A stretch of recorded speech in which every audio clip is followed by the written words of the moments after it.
Welcome everyone to Circuit to Spa, located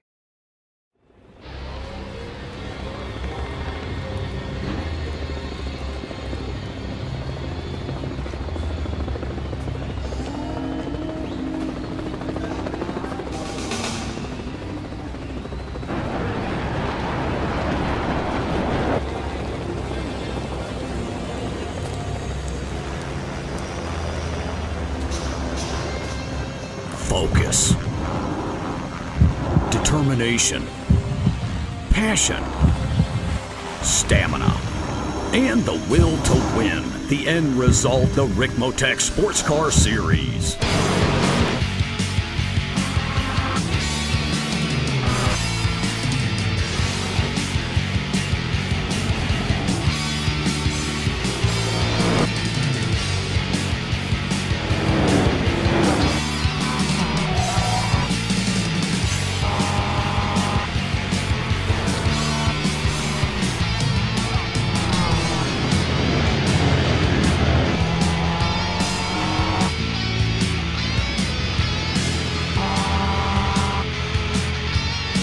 Extreme Motorsports brings you the Ricmotech Sports Car Series, brought to you by Ricmotech High Performance Sim Racing Equipment, and in part by TD's Tree Service. Live Mondays, 8:30 p.m. Eastern.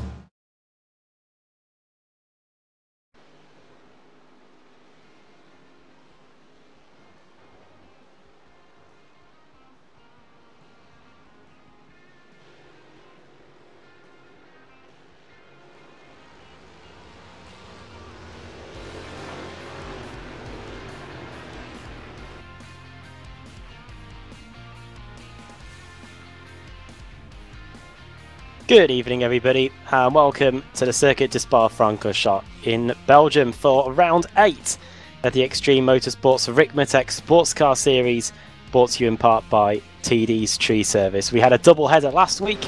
Today it's an endurance race, a 90 minutes enduro around one of the most famous circuits, one of the most famous road courses in the world. Adam Bath here with Alex Simpson to bring you the coverage. First, let's find out what it takes tackle the Spa-Francorchamps circuit, nestled right in the heart of the Ardennes forest.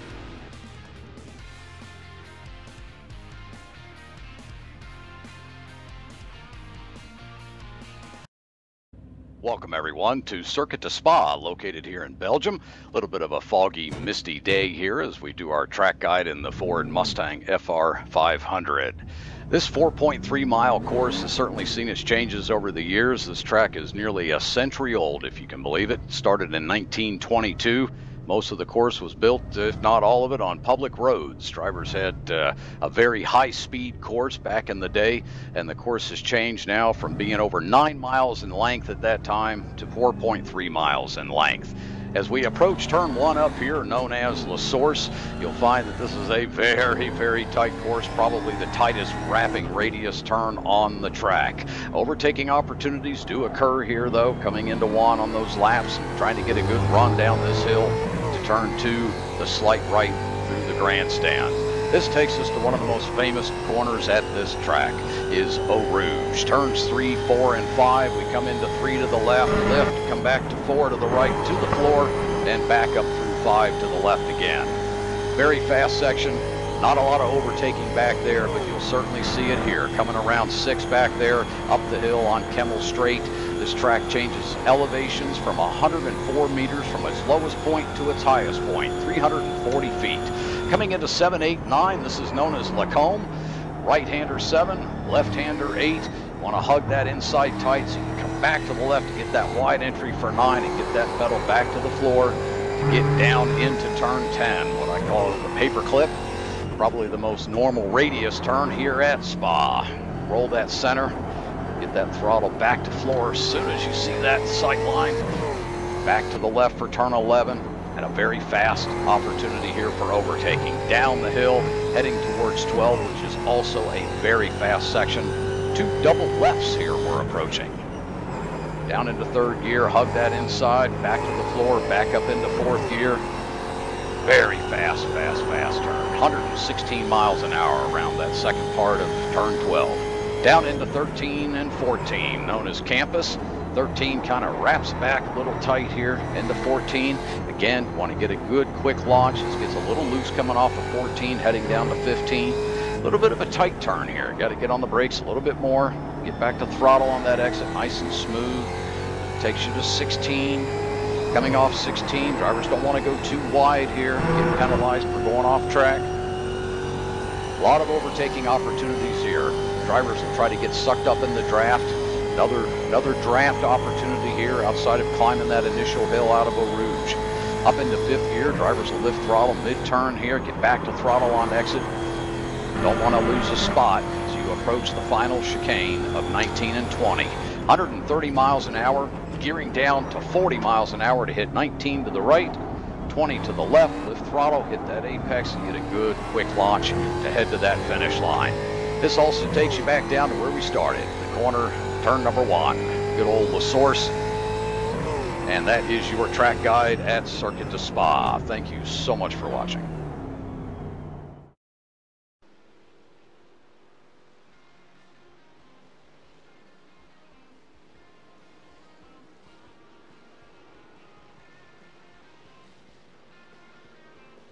And thanks very much, as always, to the guys at the Ricmotech Sports Car Series for sending over that track guide, and hopefully it gave you an idea of what these drivers are going to be in for around a 6.93 kilometre circuit. Welcome to live action then. Qualifying just taking place at the moment. Open qualifying as opposed to the closed qualifying we've had at recent races around this really long circuit. One of the longest circuits we go to, in fact, all year. And I'm bringing Alex Simpson here, one driver that knows it very well. Has driven it in many different disciplines as well, whether it be the Formula 1 cars in the Road Pro Series and the World Championship Grand Prix Series, and I believe you've tackled it in the Neo as well. How have you found it racing around this circuit over the years on probably many different simulations as well? Yeah, I've done it in a lot of different sims and a lot of different cars. It's a fantastic circuit, it's lots of fun, it makes for good racing. And I think that's what we're going to see today. I think more than anything, the MX-5s are going to be very, very close. They're going to stick together. It's going to be a big slipstream train, much like we usually see here on these large circuits. But what I do think is we'll see perhaps something very, very similar in the Mustangs as well. Be very difficult for Nom to break away, and he's going to have to use his cunning strategy calls that he often comes up with to break that draft and perhaps pull away. I would think he's probably the favourite again to win tonight. I don't mean to sort of belittle anyone else's chances, but he's just been on such a great run of form at the moment. It's hard to bet on anyone else but him winning, and like I say, he seems to pull out the strategy calls absolutely perfect week in, week out, and I think he's going to do something very, very similar again tonight.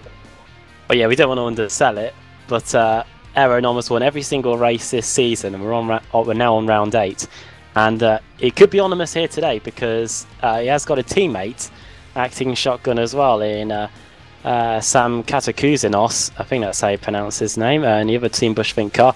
You can see from the championship standings there as well. I was just about to talk about the weather, but we'll get into that in a moment. Aeronom leads the way. He's got a, if my maths are right, a 57-point advantage over Kevin Ford in second. Then it's Stephen Thomas, who isn't too far behind him, really, just 5 points. Then Russell Ruddock in 4th, Jeff Jacobs 5th, then Tyler Schiffler 6th, Brandon Whitworth 7th, Michael Ruddock in 8th, Leon Wright in 9th, and Matt Katila in 10th. And if you look at it, really, the fight for second, or maybe I should say the fight for third, covers a good 4 or 5 cars. So that is something that's still really quite interesting with just a third of the season to go.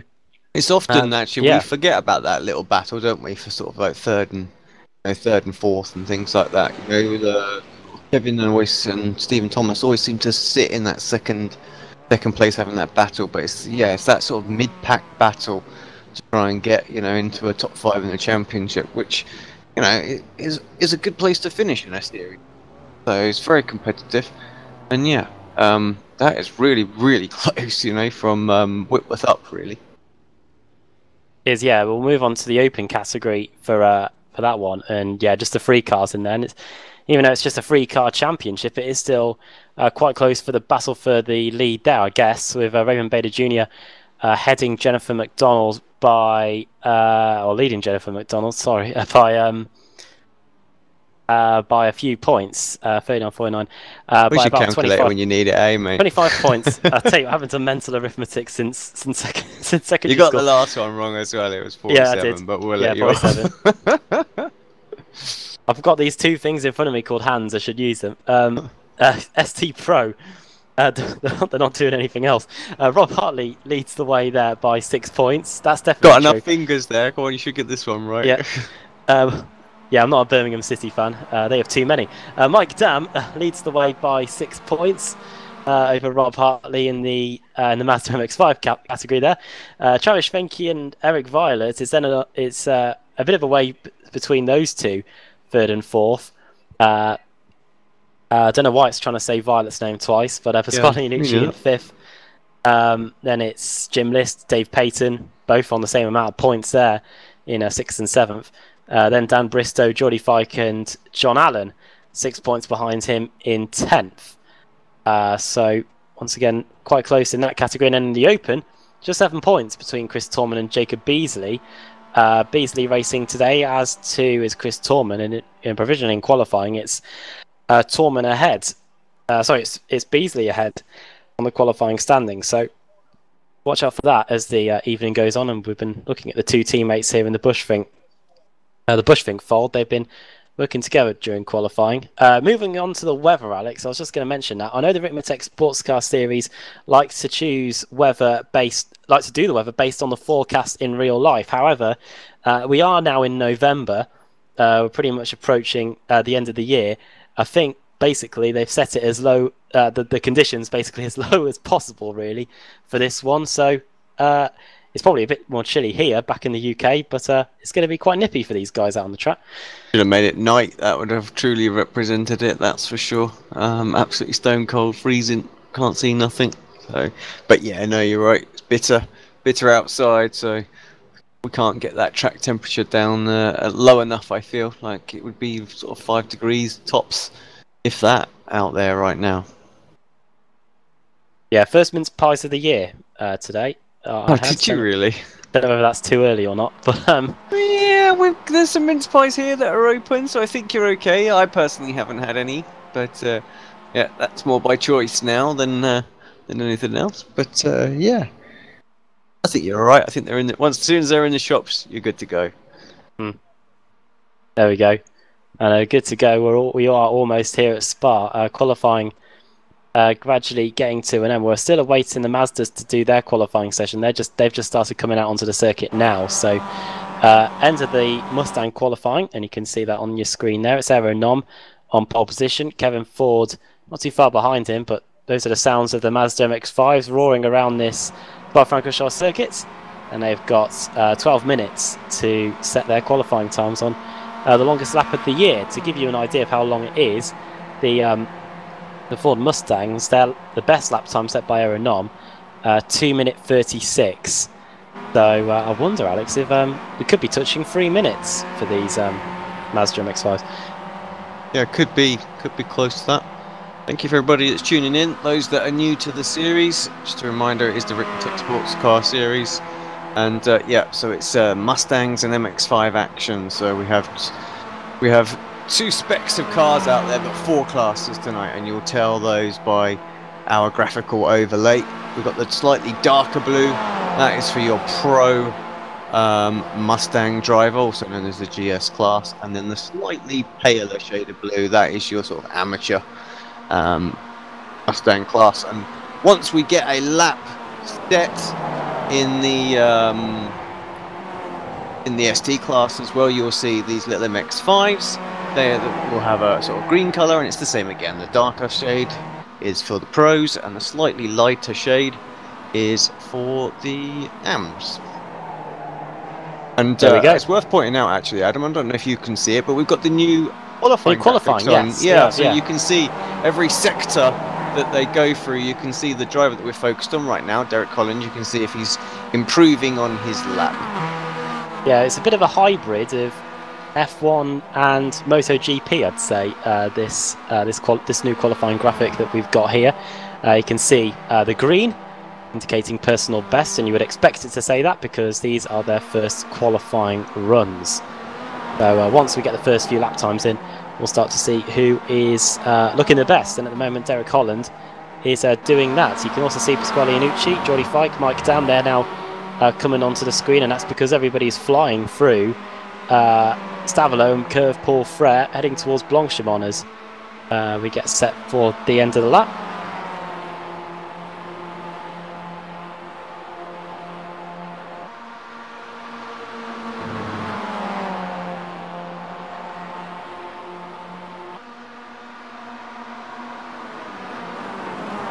This is the final corner. Helps if I had the cameras on slave, Alex. I've just been looking at Aeronom for the last few moments. Out of the final corner then. And over the line we go. First few times in the books. And over the line come many of the drivers now. And it's Pasquale Iannucci that's got onto pole position in class. That has just been bettered by Dave Payton, John Allen, Travis Schwenke. Great lap by Chris Torman. We were just talking about him in that battle with Jacob Beasley. For the open category in the Mazdas. He's put in a good time to go into 4th in class, and what a job by McMurphy too.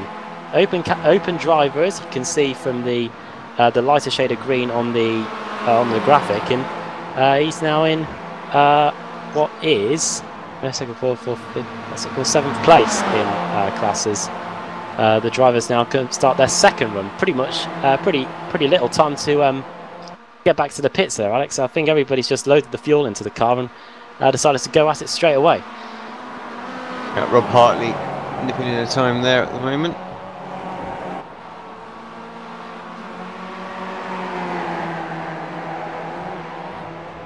Looking here at Mike Dam, that in 24th position overall, 12th in class, as you can see from the graphic there. If you're new to the series as well, if you see a name flash up red on the timing tower, it means that they're off the circuit. Doesn't mean anything major. They could just be putting 4 wheels onto a curb or something like that, and then they could be back on their way again. But sometimes we do see the occasional crash here. Ricmotech Sports Car Series, probably one of the cleanest series that we have here on the Apex Racing TV channel, and we hope it's the same today because we are the stewards today. So anybody that's caught playing foul, then they'll be facing the wrath of us too. Perilous thought, potentially. But we'll see. There's Mike down now on his second run. He's giving everybody else behind, the likes of Iannucci and whatnot, a very decent tow here, Alex, as we go into the final sector. Yeah, he really doesn't want to be doing this, does he? You know, that's the last thing. And of course, Spa so critical that you get some sort of draft. Iannucci, you can see, not had the best of sectors. Dam is looking like he's going to improve once again. And yeah, Travis, the first sector not so great, but second and third sector looking really, really strong. Yeah, and of course, yellow right up Dam's exhaust at the minute, almost to a point where he might even want to think about a move, but he decides not to. Again, he goes quicker in the 4th sector. How are they going to fare in the 5th and final sector? Bit of a wiggle there. Improvements, any position changes are going to be afoot. 2:45 moves him up into 3rd. Still some way off Dave Payton. Obviously, the time that you're seeing on the graphic is the pole time overall. So if you're wondering why it's a quick lap, but he's 10 seconds off the pace, it's because that time, that 2:36.3, is the pole time set by Aeronom in the Mustang. So that's what we're seeing there. Hartley has not done another run. Payton still is in 2nd place. He's off the circuit. That's why he might be getting himself set for another run. He has got time. You can see from the times that are coming up, it's a 2:46 lap or so at this circuit. In fact, the pole time in the Mazdas is 2:44, which, geez, nice is coming around the final corner now to complete. I don't think he's going to be able to top that. He does a 2:46.2, puts him into 2:45.2, I should say. It puts him into 3rd place in class. Looks like Rob Hartley is now going for a lap this time as he goes into La Source. Yeah, has he given himself enough room? Who's that he's chasing there? Well, I think he might be a bit close there. Catch him, maybe he'll do do it, get by on the Camel, but I would think you'd want like 1.5 seconds really, so you can really hunt that driver down. Looks like it is. Drew's nice, isn't it? So yeah, by the end of the straight, he's going to be with him. Probably the most important part of the circuit where you've got a tow, really. I'll have a look at the notes to see if they've told us how much time the slipstream's going to be around here. But I reckon in these cars it's probably going to be a lot.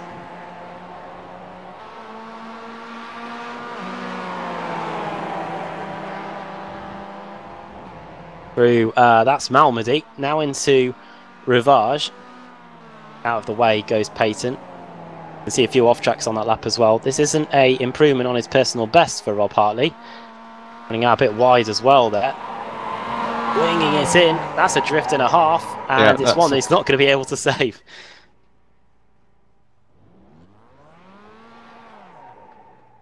Mike Dam's on a quick lap, so too is Pasquale Iannucci. Iannucci in particular is picking up a very nice tow off the back of Travis Fenke car, the man that was doing the towing that was getting towed, sorry, on the previous run, was doing the towing there. Now Iannucci's coming into the final corner. The time to beat is a 2-minute 34.4 set. 44.4 set by Rob Hartley. Out of the final corner, Peyton comes across the line, does a 2:40. Peyton, don't know what he did. Iannucci does a 2:45.5, puts him into 6th place. Dam Force 2:47. No improvements by anybody else. Hartley's towed back to the pits, it looks like, after his error down at the corner with no name. Andrew Fawcett's just come across the line. Looks like he's done a 2:48.8, which keeps him in 16th place. Fawcett. Bristow apparently coming across the line now. He's currently in 5th. Doesn't improve either. Does a 2:55. Violet 2 remains in 10th place. List leaps up to 21st in class, and what looks like now, Alex, this could be the final runs for many of these drivers. The fuel will have run down for a few of them, so if they've got any tyre life left, which you'd hope they would in these low temperatures, this is their last opportunity to get a lap in. Yeah, exactly. I think John Allen's up to. Has he got any? He's not really drafted anyway. I think this is important, is to find the people out there that have got the drafts. Dam hasn't got behind him. Is that his teammate behind him? So I would say Pat's in a really strong position here. He could get a heck of a run. About the right gap behind, so Pratt will stay with him. He's half a second down in the first sector, nearly. Iannucci. He did a new personal best on his last lap, but second sector time is in, 38.9 for him. Hartley's best, can't tell you there, so we'll have to wait and see. It wasn't a personal best, that's for sure. He's coming up to the 3rd checkpoint now. There it is. He does a 27.4. Now we're going to have to wait and see what he does here. He's got Mike Dam in front, acting as a tow in car 93. Bike 93 wasn't able to take the top spot at Valencia in the final race in the MotoGP at the weekend, as all the motorsport series come to a close for another year. Even the NASCAR finished on Sunday, I think. In terms of series left, pretty much F1, I think, and then Formula E starts at the beginning of December, so forward to that one. That starts on the streets of Saudi Arabia, into the bus stop chicane. Into the pits comes Iannucci, but Dam, who had a very good opening sector 1 and 2, is going to come across the line. Does a 2:46. Does a 2-minute 45.4, which lifts him up into 6th place with just seconds to go. John Allen looks like he's on a very decent lap, in fact. I don't know if he's... Oh no, he's coming to the pits as well. Fawcett comes across the line, does he? Does a 2:47. 2:47. We're just waiting for the time to come up. 2:47. Oh, we won't know. Lavelle does a 2:47.2. Eric Violet has come across the line also, but he has completed his lap in the pit lane. Jim Liss does a new personal best, 2:47.3, which elevates him to 16th place. Dan Bristow wasn't able to improve on his time. Jeff Lavelle, I think he crossed the line just before the checker flag came out, Alex. I'm just looking at the timer at the top of the screen and his qualifying time at the bottom, and it looks like it's about a second or so ahead of the checker flag. So he might just have enough time to squeeze one in. But having said that, looks like he's cruising. He's off the pace, yeah.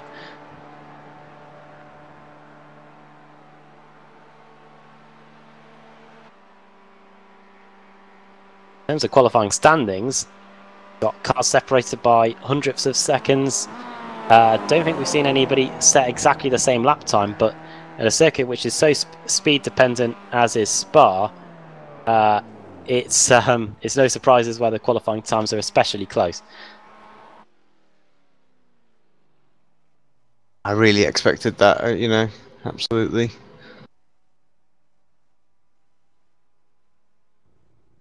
Right then, not too long to go before we get the race underway. If you're just joining us, it's an hour-and-a-half endurance race around Circuit de Spa-Francorchamps.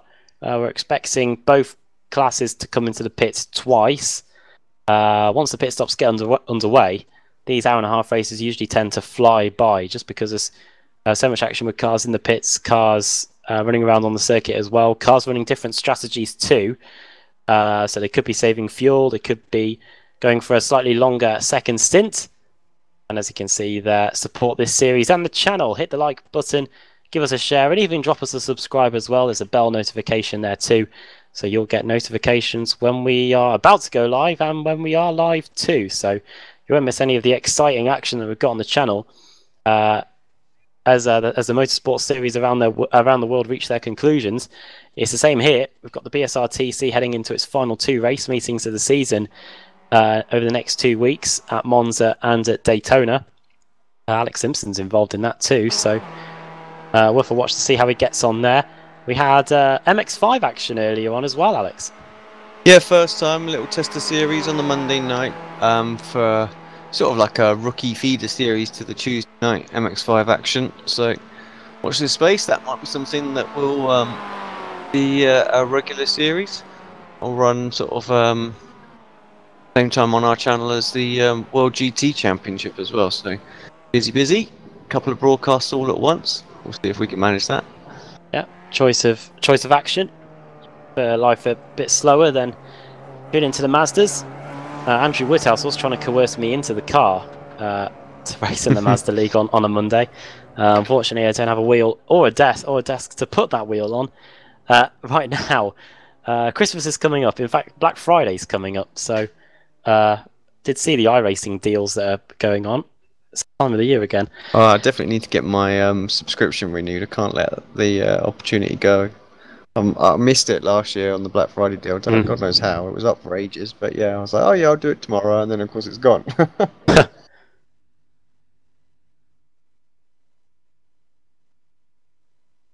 So many of these guys will be hoping for a good deal when it comes to the race. Waiting for someone else to officially be declared as finished, aren't we? Yeah, so unfortunately. Weird, because I can't see anyone on the track. And there we go. Thank you. So this means now that we can run you through the starting grid for this 8th round of the season in the Ricmotech Sports Car Series. Not too many more rounds to go. Of course, the season will be ending in Road Atlanta in a few weeks' time. Aaron Om then sits on the pole position. Team Bushfink, another pole position for him. Second on the grid, Kevin Ford. Third, Dexter Castro. Fourth, Russ Ruddock. Fifth, Leon Wright. And then 6th, Team Bushfink number 2. We've got 2 Bushfink cars in the field today. And the second car is driven by Sam Katakouzenos in the 68 car. Jeff Jacobs in 7th. Alex Coffard lining up in 8th. Reed Miller, the Canadian, starting in 9th. And Raymond Bader Jr. in 10th. Jonathan McDonald starting in 11th. One of those open category contenders for the Mustangs. And 12th is Robert Brist. Then moving on further back, we've got Tyler Schiffler in 13th. Steve Thomas in 14th. And Brandon Whitworth rounds out the 15 Ford Mustangs. Then into the Mazda MX-5s, it's Rob Hartley starting on the pole position there. We were watching him during the qualifying session. And then moving on further back, we've got the likes of Dave Payton. Then in second, Dries Nice in third. Fourth, Travis Fenke. Fifth, Dan Bristow. 6th, Mike Dam, the Canadian, number 93. Then Pasquale Iannucci in 7th, John Allen 8th, 9th, Chris Torman, the highest of the Open contenders, and then Eric Violet in 10th. John Rathjay 11th, 12th, Lyndon McMurphy, Jordy Fike in 13th place in class. And then towards the rear of the field, we have got quite a few more cars. We've got Jeff Lavelle, then we've got Jacob Beasley. Interesting, really, because Beasley trying to close the gap in points to Chris Torman, but a bit of a gulf between them in the starting grid. Then it's Jim List, Derek Holland, not the baseball player, the racing driver. Then Andrew Fawcett, Bobby Childs, Mike Taylor, and Michael Key starting at the rear of the field. We do have Edgar Sancinelli in the session, but he hasn't taken part in any of the sessions so far as the field starts to roll away on what is a pretty quick pace lap, Alex. You don't really have much time to get any warmth into the tyres or anything before the race gets underway. No, straight to it. And yeah, I'm glad we don't do a whole lap around here though. It'd be a long, long out lap, wouldn't it? You know, before we get racing, so cool eye racing. Yet we still have tracks like Road America where we do a full lap, which is a bit weird. Yeah. And they do take a while. Into the bus stop chicane then, one of the key overtaking points on the circuit. Pace car is bringing them in at quite a rate of knots. It's the Grand Prix circuit, so we're going to get the green lights here, and it's going to be Aero Nom and Kevin Ford leading us to the green flag here for round 8 of the championship. Green lights are on, or the red lights are on, and the hour-and-a-half race of the Ricmotech Sports Car Series round 8 at Spa is underway. The cars firing into La Source for the first time. It's going to be Nom as the inside line. It's all going to be whether he gets the run on the exit. Indeed he does. A bit of a wobble. Good start by Dexter Castro though in second place in the 49 Motorsports car. He could give Nom a bit of trouble as we fly into Eau Rouge. Had a little bit of contact through the source, but nothing major. Oh, well, I thought my timing screen lit up with crashes, and that's just because the MX-5s all checked up as they were going through the final turn. But here they go as well for the start of this one. Rob Hartley taking us away. David Payton to the left, then Dries Nice and Travis Fenke. The Mustangs are starting to exchange positions down the Kemmel Straight, but it looks like a nice clean start as well for the MX-5s here. Yeah, it is quite close there. The Mustangs have just gone through Malmedy, and you can see that no changes in the top 3 apart from that good start from Dexter Castro. He wasn't able to trouble Kevin Ford in the end, sorry, Mike Aero Nom in the end, but for now he is sitting pretty in that second place. Kevin Ford will be eager to get back in there, and you can see by the way that he ran over the grass going through the curve with the corner with no name. Here the Mazdas all fanning out down the Kemmel Straight, something that we're no strangers to. Remember a night race here in the Mazda MX-5s. It was absolutely insane seeing 4 wide in some places going into Les Combes at the top of the hill.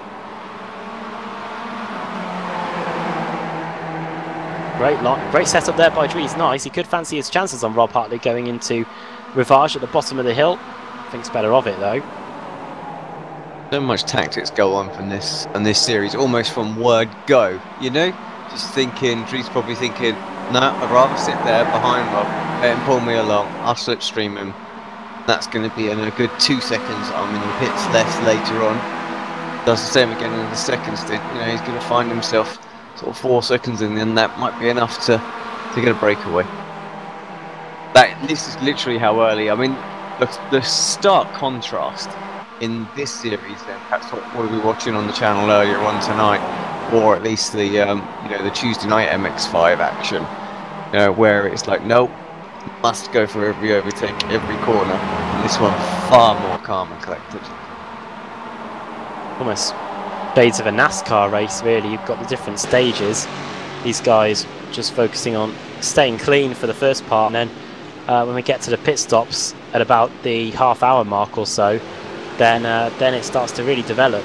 End of the opening lap then in the Ford Mustangs. Aero Nom leads, Dexter Castro in second, Kevin Ford in third. The front 3 are already starting to show signs of a breakaway. But this battle for 4th place looks pretty interesting. This is Russell Ruddock versus Leon Wright as we go through Eau Rouge. Some cars deciding to use that curb on the inside.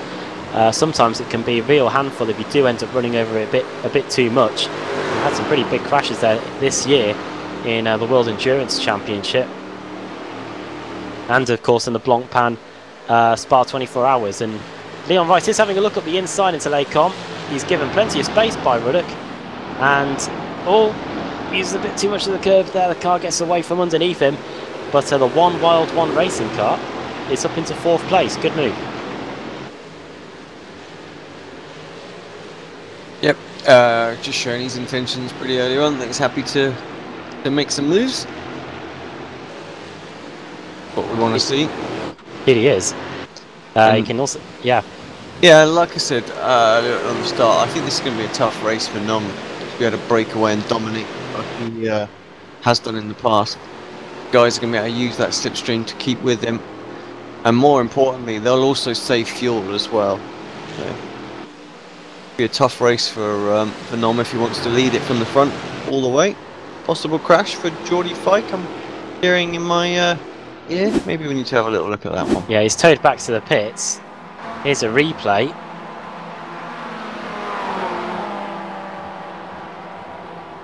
Oh well, that was the slowest crash ever in the world, wasn't it? For so long it looked like it was nothing happening, nothing wrong at all, and then suddenly just push to the left. But nothing doing there, as far as we're concerned, as the admins, of course. That's a sort of self-incident. Back to live. And what is encouraging to see so far, not if you're an Aeronom fan, is that the gap remains under a second between these two. And I think at a track like Spa, it is a rarity, but I think we're finally getting to see some of the Ford Mustang slipstreaming going on, as Dexter Castro's a little bit of blinking coming on the exit, and a good exit by Aeronom as well, actually. And you can see the times that coming in at the end of the second lap, the first representative times of the race so far, and it's Kevin Ford that is the quickest out of the front three. 37.2 for Nom, 37.3 for Castro, 33.1 for Kevin Ford. And if anybody looks in this front three looks the most likely to perform an overtake, it looks like it's Kevin Ford in that 3rd position. Started 2nd, but didn't have the best run out of the source there, Alex, and now he's drifted back a little bit. He's going to have to use all of the tow to probably just get back up to the rear as somebody runs very wide in Radeon. Yes, that's Radeon actually, and now they're too wide in the background. Just trying to see who that is. It might be it is Alex Coffard, and I think he's been passed by the other Bushfink car, Katakuzanos, and now Shiflett fancies his opportunity too. You are right, so many people call it Eau Rouge, but of course it's not, is it? Eau Rouge is the first bit as you turn in, as you're going up the hill, of course. Lead Radeon.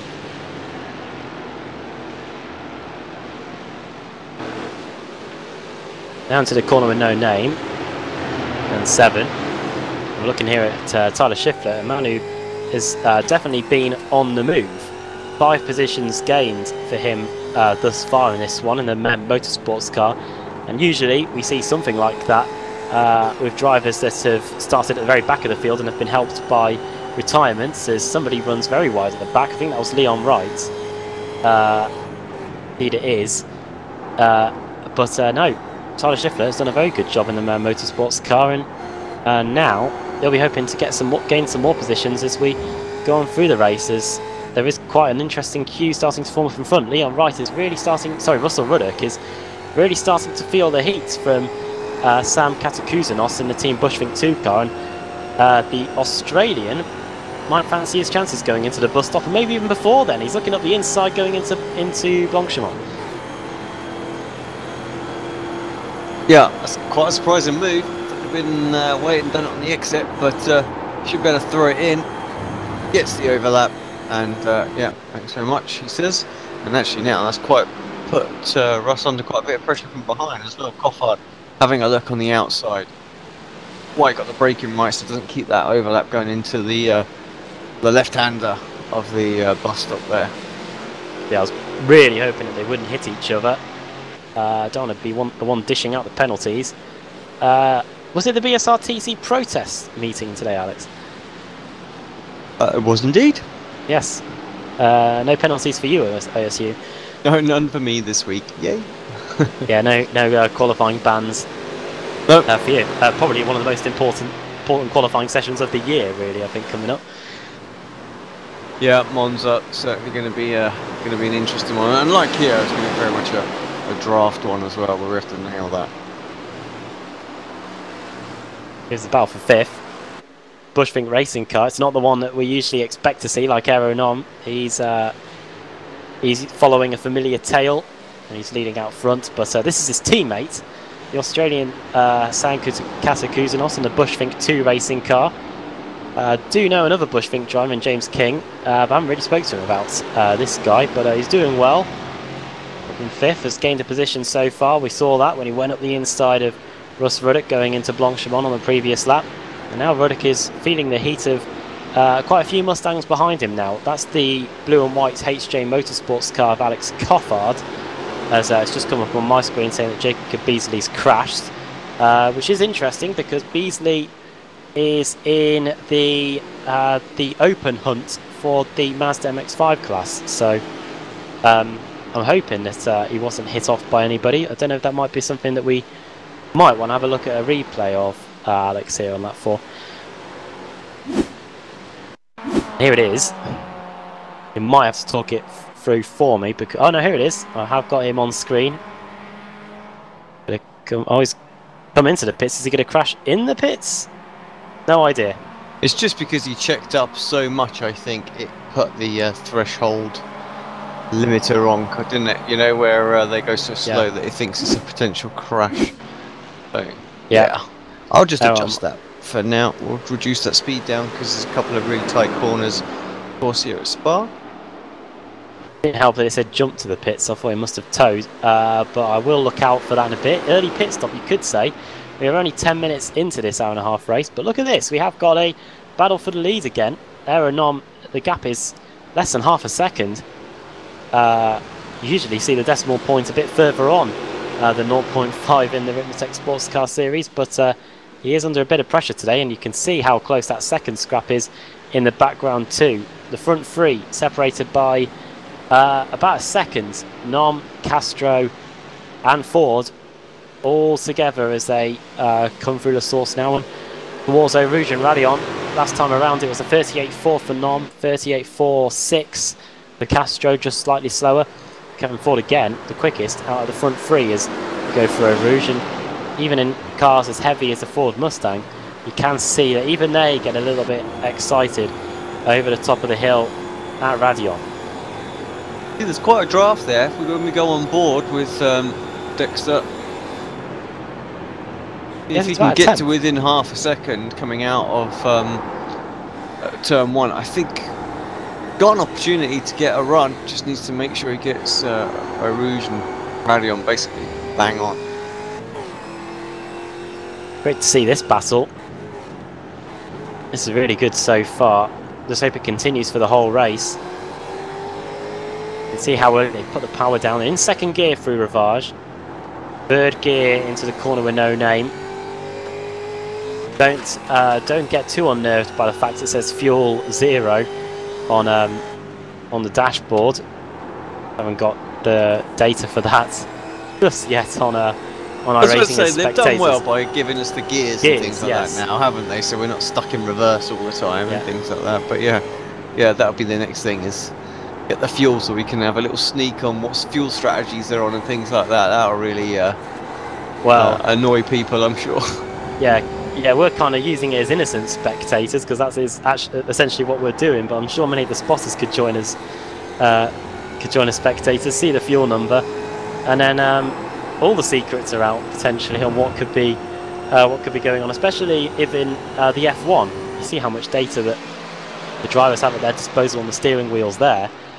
I don't know what information you can usually see on those wheels, Alex, but I'm sure there'll be little nuggets of information there, as here's a replay of a crash and an almost certain retirement for poor John Allen in a Defined Auto Works car. Goodness me, the rear of the car is definitely not talking to the front there, and I'll be amazed if we see him back out for the rest of the evening. Yeah, hard hit, as you can see there. I think you're right, I think he's done. Still spin, unfortunately. So Dan Bristow had something. Maybe we need to have a little look at that. Here's a replay. There's Drees Nice in the Spud racing car. Sorry, this is the overtake on Mike Dam. Let me get the right replay, sorry. But they were 3 wide, just to deny you guys the opportunity to see that. I'll bring that back in a second. Just having a quick look, see what happened to Dan. Like I say, as we are the officials, no, he just slows down and stops. So, back to this replay then. He might be a Kansas City Chiefs fan. Maybe that's why he's pulled to the side of the road. I won't let anybody know the score in the late night American football game. But here is the replay of the overtake on Mike Dam by Drees Nice in the Spud racing car. And he is into second place in class. And now he's battling with Travis Schwenke for the lead on this replay here, going into Lake Com at the top of the hill. And here it is in live pictures. And it's a very big scrap for the lead. You can count about 1, 2, 3, 4, 5, maybe even 6 cars all vying for that lead spot as we go into the bus stop chicane. It's changed profile over the years. Used to be a left-right and then a right-left. But that was changed in 2007. Just the right-left with a whole new pit complex as well. Had a bit of a period where it was off the F1 calendar in 2003 over tobacco scandal. I'm not sure whether or not I prefer the old bus stop, you know, or this one. I think I probably would have preferred the old one actually. Never really drove it in anything. They modified it briefly, didn't they, towards the very end, where it was like a long sweeping right-hander and then almost a slightly bigger chicane. I remember Montoya doing that's a very big moment for Bobby Childs and causes Chris Torman to take evasive action. Could have been very, very nasty. Of course, Tom, he wouldn't want that. He wants his ST Open trophy, so he needs all the points he can get. Childs is demoted to the back of that train, which is 27th place overall. Chris Torman, would have not wanted to have got involved in that at all.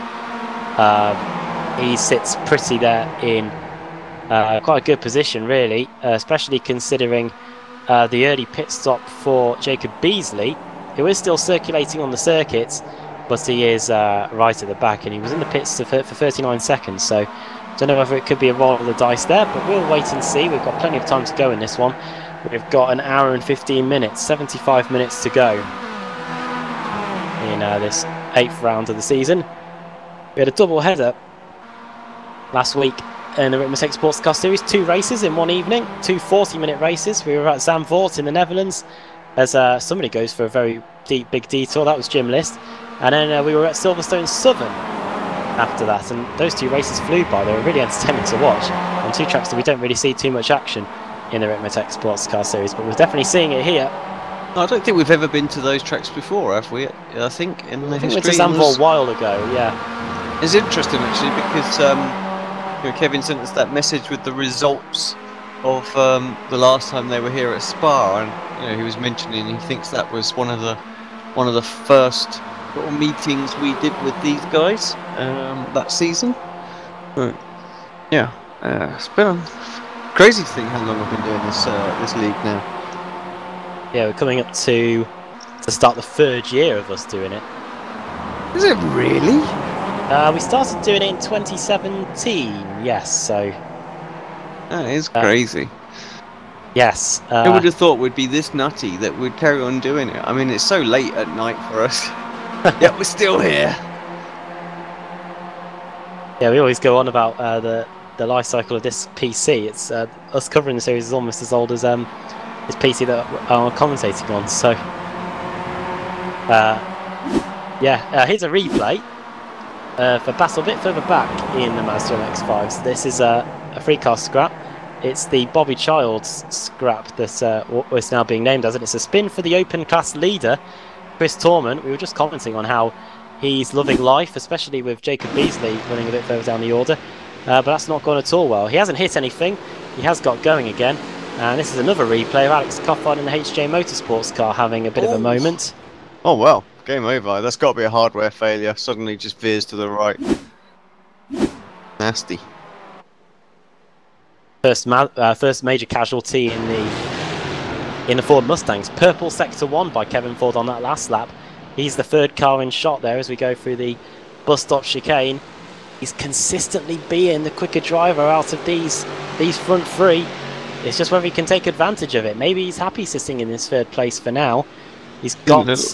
I didn't look like the kind of attitude of somebody who was going to just sort of settle there and a little look on the outside, so he wants to get by. Could I ask you just temporarily, just to quickly take control of the cameras? Sure. Oban's just popped in here for a second. So I just press commentator and away I go? Or, yeah, broadcaster, sorry. Come on. There we go. And master as well, and away we go, yeah. So this is the battle for the lead.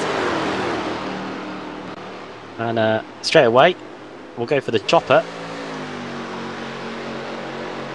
Right, 1 sec, sorry. No problem.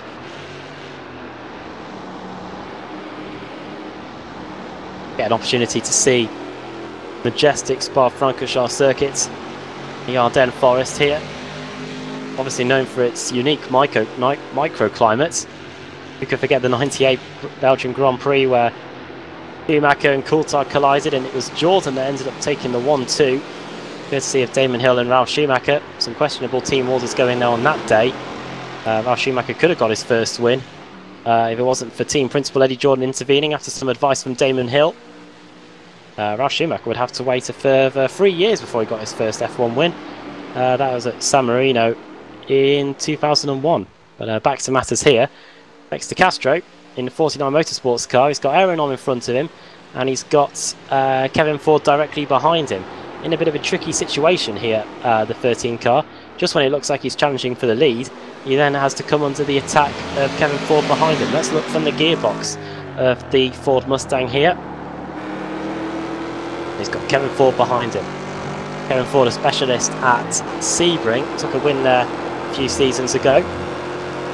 But he would, I think we could all agree that it will be definitely upsetting the apple cart if either Castro or or Ford were able to topple Aeronom here at Spa-Francorchamps. It's the circuit closer to Aeronom, of course. He's a European driver.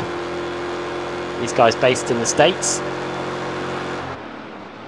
And as we go into the bus stop again, Castro isn't able to do anything about it. But look how close he gets. He even uses a bit of that inside curb going through the final corner and onto the pit straight again. Both steering clear of that, all of them steering clear of that AstroTurf on the inside. On the outside, you do pick up an off-track, I believe, if you use it. But no problems for those guys, as you can see, across the line. Thanks to Castro. Lap time-wise, does a 2:38.6. 2:38.7 for Kevin Ford on that occasion. It was Castro that was the quickest out of the front three. And that is how close things are at the moment in the battle for the lead. Here is a close battle for 9th and 10th. In fact, has Reid Miller just pulled that overtake on Brandon Whitworth? Not too sure, but these two are pretty close. Whitworth is doing well, even with a bit of damage to the front of his car. Let's go to the nose of that Ford Mustang and see what it's like right from where the driver's feet are, going through Eau Rouge and Razion. Gaining on him. I might have to lead the battle in a second, because here is Sam Katakouzenos. He's about to get passed by Tyler Shiflett. There he goes. Shiflett up into 5th position. Last time we checked in on him, he gained 5 positions. We look back here again, and he has gained 8. But Sam isn't going to let him go without a fight. Has a little bit of a look going into the first corner. Change for the lead. You're going to notice that Dexter Castro has hit the front. Now, it's not too... we don't have it too often that Dexter Castro, that Aeronom doesn't lead a race. But we are going to have to get a replay here to see what happened. Here it is. Here's a replay. And it looks like it was just a decent run out of Eau Rouge and Razion. And Aeronom was able to... had to concede the position. Was forced to yield. And the 13 car, driving for 49 Motorsports, hits the front. And now it's going to be interesting to see whether Kevin Ford can do anything about him as well. We're going through Davilo, Curve Paul Frere. And it's also seen from the graphic that Robert Brist is in the pit lane. He hasn't towed, he has come into the pits. We are 23 minutes into this one, so potentially it could be an early pit stop. But either way, here we go, through Longchamp. Being at the nose. 213 kilometers an hour it says there as we get on the brakes. Amazing how quickly these Ford Mustangs can slow down. They weigh so much. And it's quite an old car on the iRacing service as well. This car has evolved quite a bit since it was first introduced to the service. And I'm sure many of the drivers here would echo the sentiments of, echo many of the calls for the new Mustang to be on here. Quite a machine, I must say. I do apologise, Adam, but I am back now as well. Oh, I will relinquish control.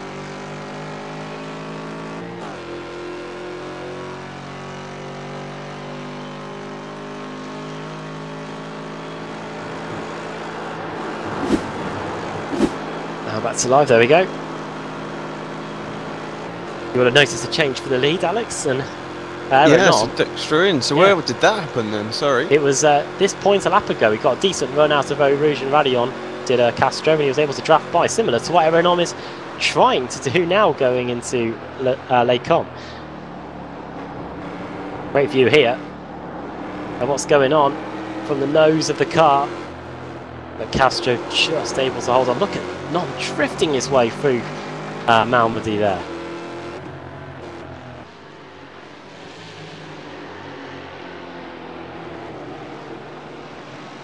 Past the back markers as well. One's going to be a bit tasty for a little while. Leave the sorry to the MX-5 guys.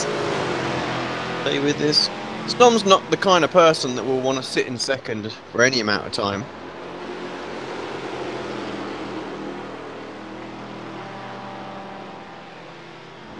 No, he won't. He's definitely not. He's definitely a person that's not used to sitting in second place for a number of time. He's made this series his own over the last few years. Last season he was so good that he managed to afford to miss the opening 2 races of the season, still come back and win the title. Quite remarkable really, but here he is sat in second place.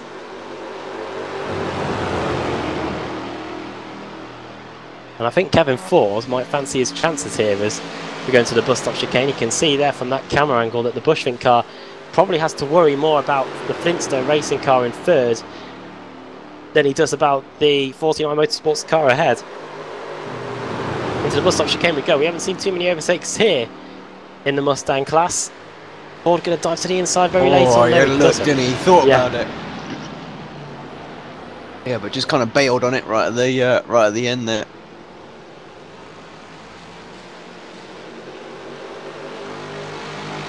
And now's the time of the race where we start to worry about, start to wonder about the pit stops. Just having a look, the Ford Mustangs, they'll get about 12 to 13 laps on a tank of fuel, and you can see from the lap counter that's about 1 lap away. So we are expecting these guys into the pits at any moment. They may pit early for strategy reasons. A few drivers have done that. In particular, Jeff Jacobs, in fact. Come in twice according to what it says on my time screen, but that might be a glitch. But here comes Kevin Ford right onto the back of Aeronom, but he's not going to make a move there.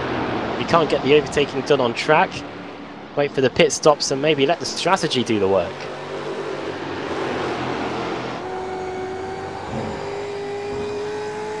I just realised I'm muted. He's surely in the best possible position as well. You know, double draft, saving as much fuel as possible. That's been the one part that of Kevin's package that I've said that he needs to work on. Just making sure he gets these strategy calls bang on, getting the pit stops absolutely perfect, putting in just the right amount of fuel. Going through Pill-on. Probably one of the most satisfying corners on the circuit to get right, Alex. I think it's one of the most satisfying corners on any race circuit, to be honest, when you nail that. I mean, for me, the the car that was super satisfying on was the The Williams FW31, yeah, because it was a flat out corner. It just throw it in and just hope and pray that it sticks. And for the most part, it did. That said, what I will say is probably the most satisfying corner actually I've ever drove on iRacing. Again, in that car, but it was the carousel at Road America. That is a true challenge. Oh! He's blown it! He's blown the engine! Oh dear, what was going on there? He was trying to lap a Mazda, and Kevin Ford is out of the race. There's no coming back from that. Just as the pit stop window was looming, he was trying to get past the Mazda. He downshifted into second, and the engine cried no to that. And Kevin Ford, 29 minutes into the race, is out. Well, yeah. Extras into the pit as well, so yeah. Oh, wow. No fast repairs, of course, so that is going to be Kevin Dunn. That was definitely a mistake. We're not used to seeing from him. And it's such a shame for him as well, because he looked like he was the quickest driver out of the front three. News in the Mazdas that Mike Dam and somebody else came in. I think it might have been, well, it wasn't Travis Fenke, but either way, we're looking at this battle for Iannucci's been in as well. Tom Rathke, those three have been in. This window definitely open. We'll have to see what Castro's stop was as well. He was in the pits for 23.5 seconds. Pretty quick stop there. And here's the battle for the lead at the moment. He's nice, Travis Fenke, Dave Payton. Obviously they're missing Mike Dam from this equation. And also Pat Iannucci as well. Over the curbs, running out wide. Onto the concrete there on the exit. Back over to that outside curb. Wing it in. To Stavolo, then curve pull Frere. If you get the line right, it's probably flat out in these cars. Can't wait till we get a. Well, I'm hoping that we'll get one of the new Formula One cars from 2017 onwards. There'll be a beast to drive around here.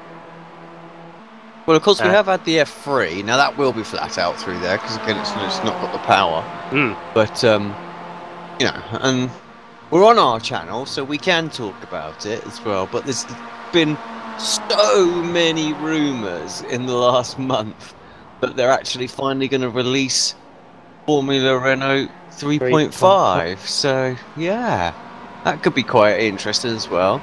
Rumours of another touring car. Well, I say a touring car as well, but that was really from Loose Lips Tony himself, wasn't it? He mentioned that there was potentially another one coming. So yeah, could be some exciting cars coming our way. But I have to say, I'm right up for the Formula Renault 3.5. You know, proper V8.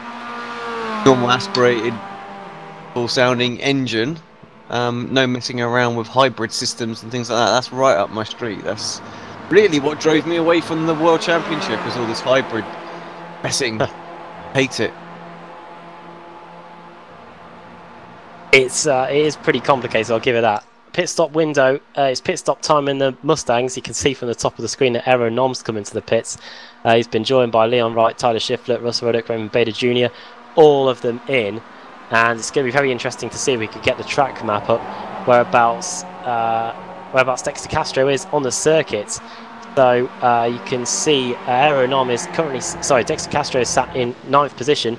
He is just coming across the front straight here, and Aero Nom is just coming through the source and back out again. His pit stop was 9 seconds quicker than Dexter Castro's, hence why he is going to leave the pits with about a 9-second advantage. So interesting strategy call there from Aero Nom. It means that he's into the lead of the race effectively, and it means that Dexter Castro now has a 9-second gap to try and close up, or maybe that gap will be eradicated when we have the second round of pit stops, or maybe Aero Nom is just great when it comes to getting the fuel numbers and the tyres spot on. Yeah, I would say he's confident in his own ability to be able to hold on to this gap and not let them sort of catch back up. So been close a couple of times in the past though. So yeah, I wouldn't count out Dexter yet for sure.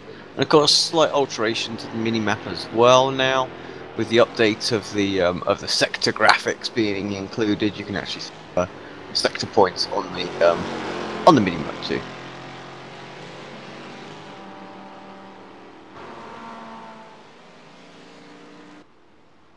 Oh, my bad. Oh, there's a spin. Who was that? Jeff Lovell, I think, possibly. Let's have a look. I think it would be. Yeah, this is a replay of the ASRC car having a moment down at the Fania chicane, and gets back on again. Looks like he hasn't hit anything, and he's got back going again. But we'll have a lot of dirt on the tyres, and he's got a Mustang there for company too, as we're now back to live.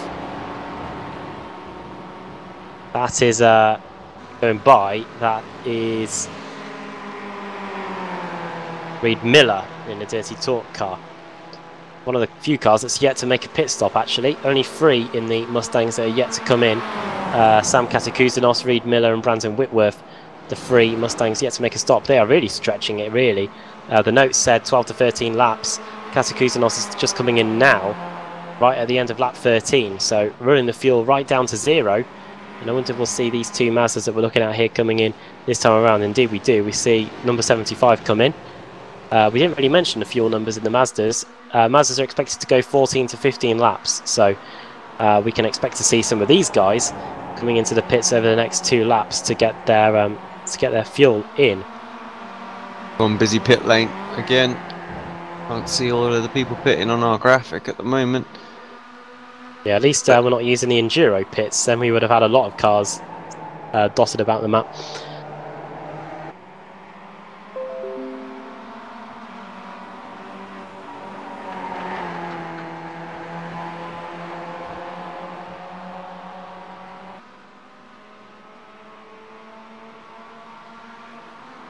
Bring him in because main man, who unfortunately destroyed his motor, is here for a quick chat with us, and that's Kevin Ford. Kevin, like you said in the little poke there on TeamSpeak, you hate to be here, but you are here, unfortunately. Tell us what happened. It just looked like you got yourself all mixed up and confused going into Blanchimont with that bit of traffic to your right.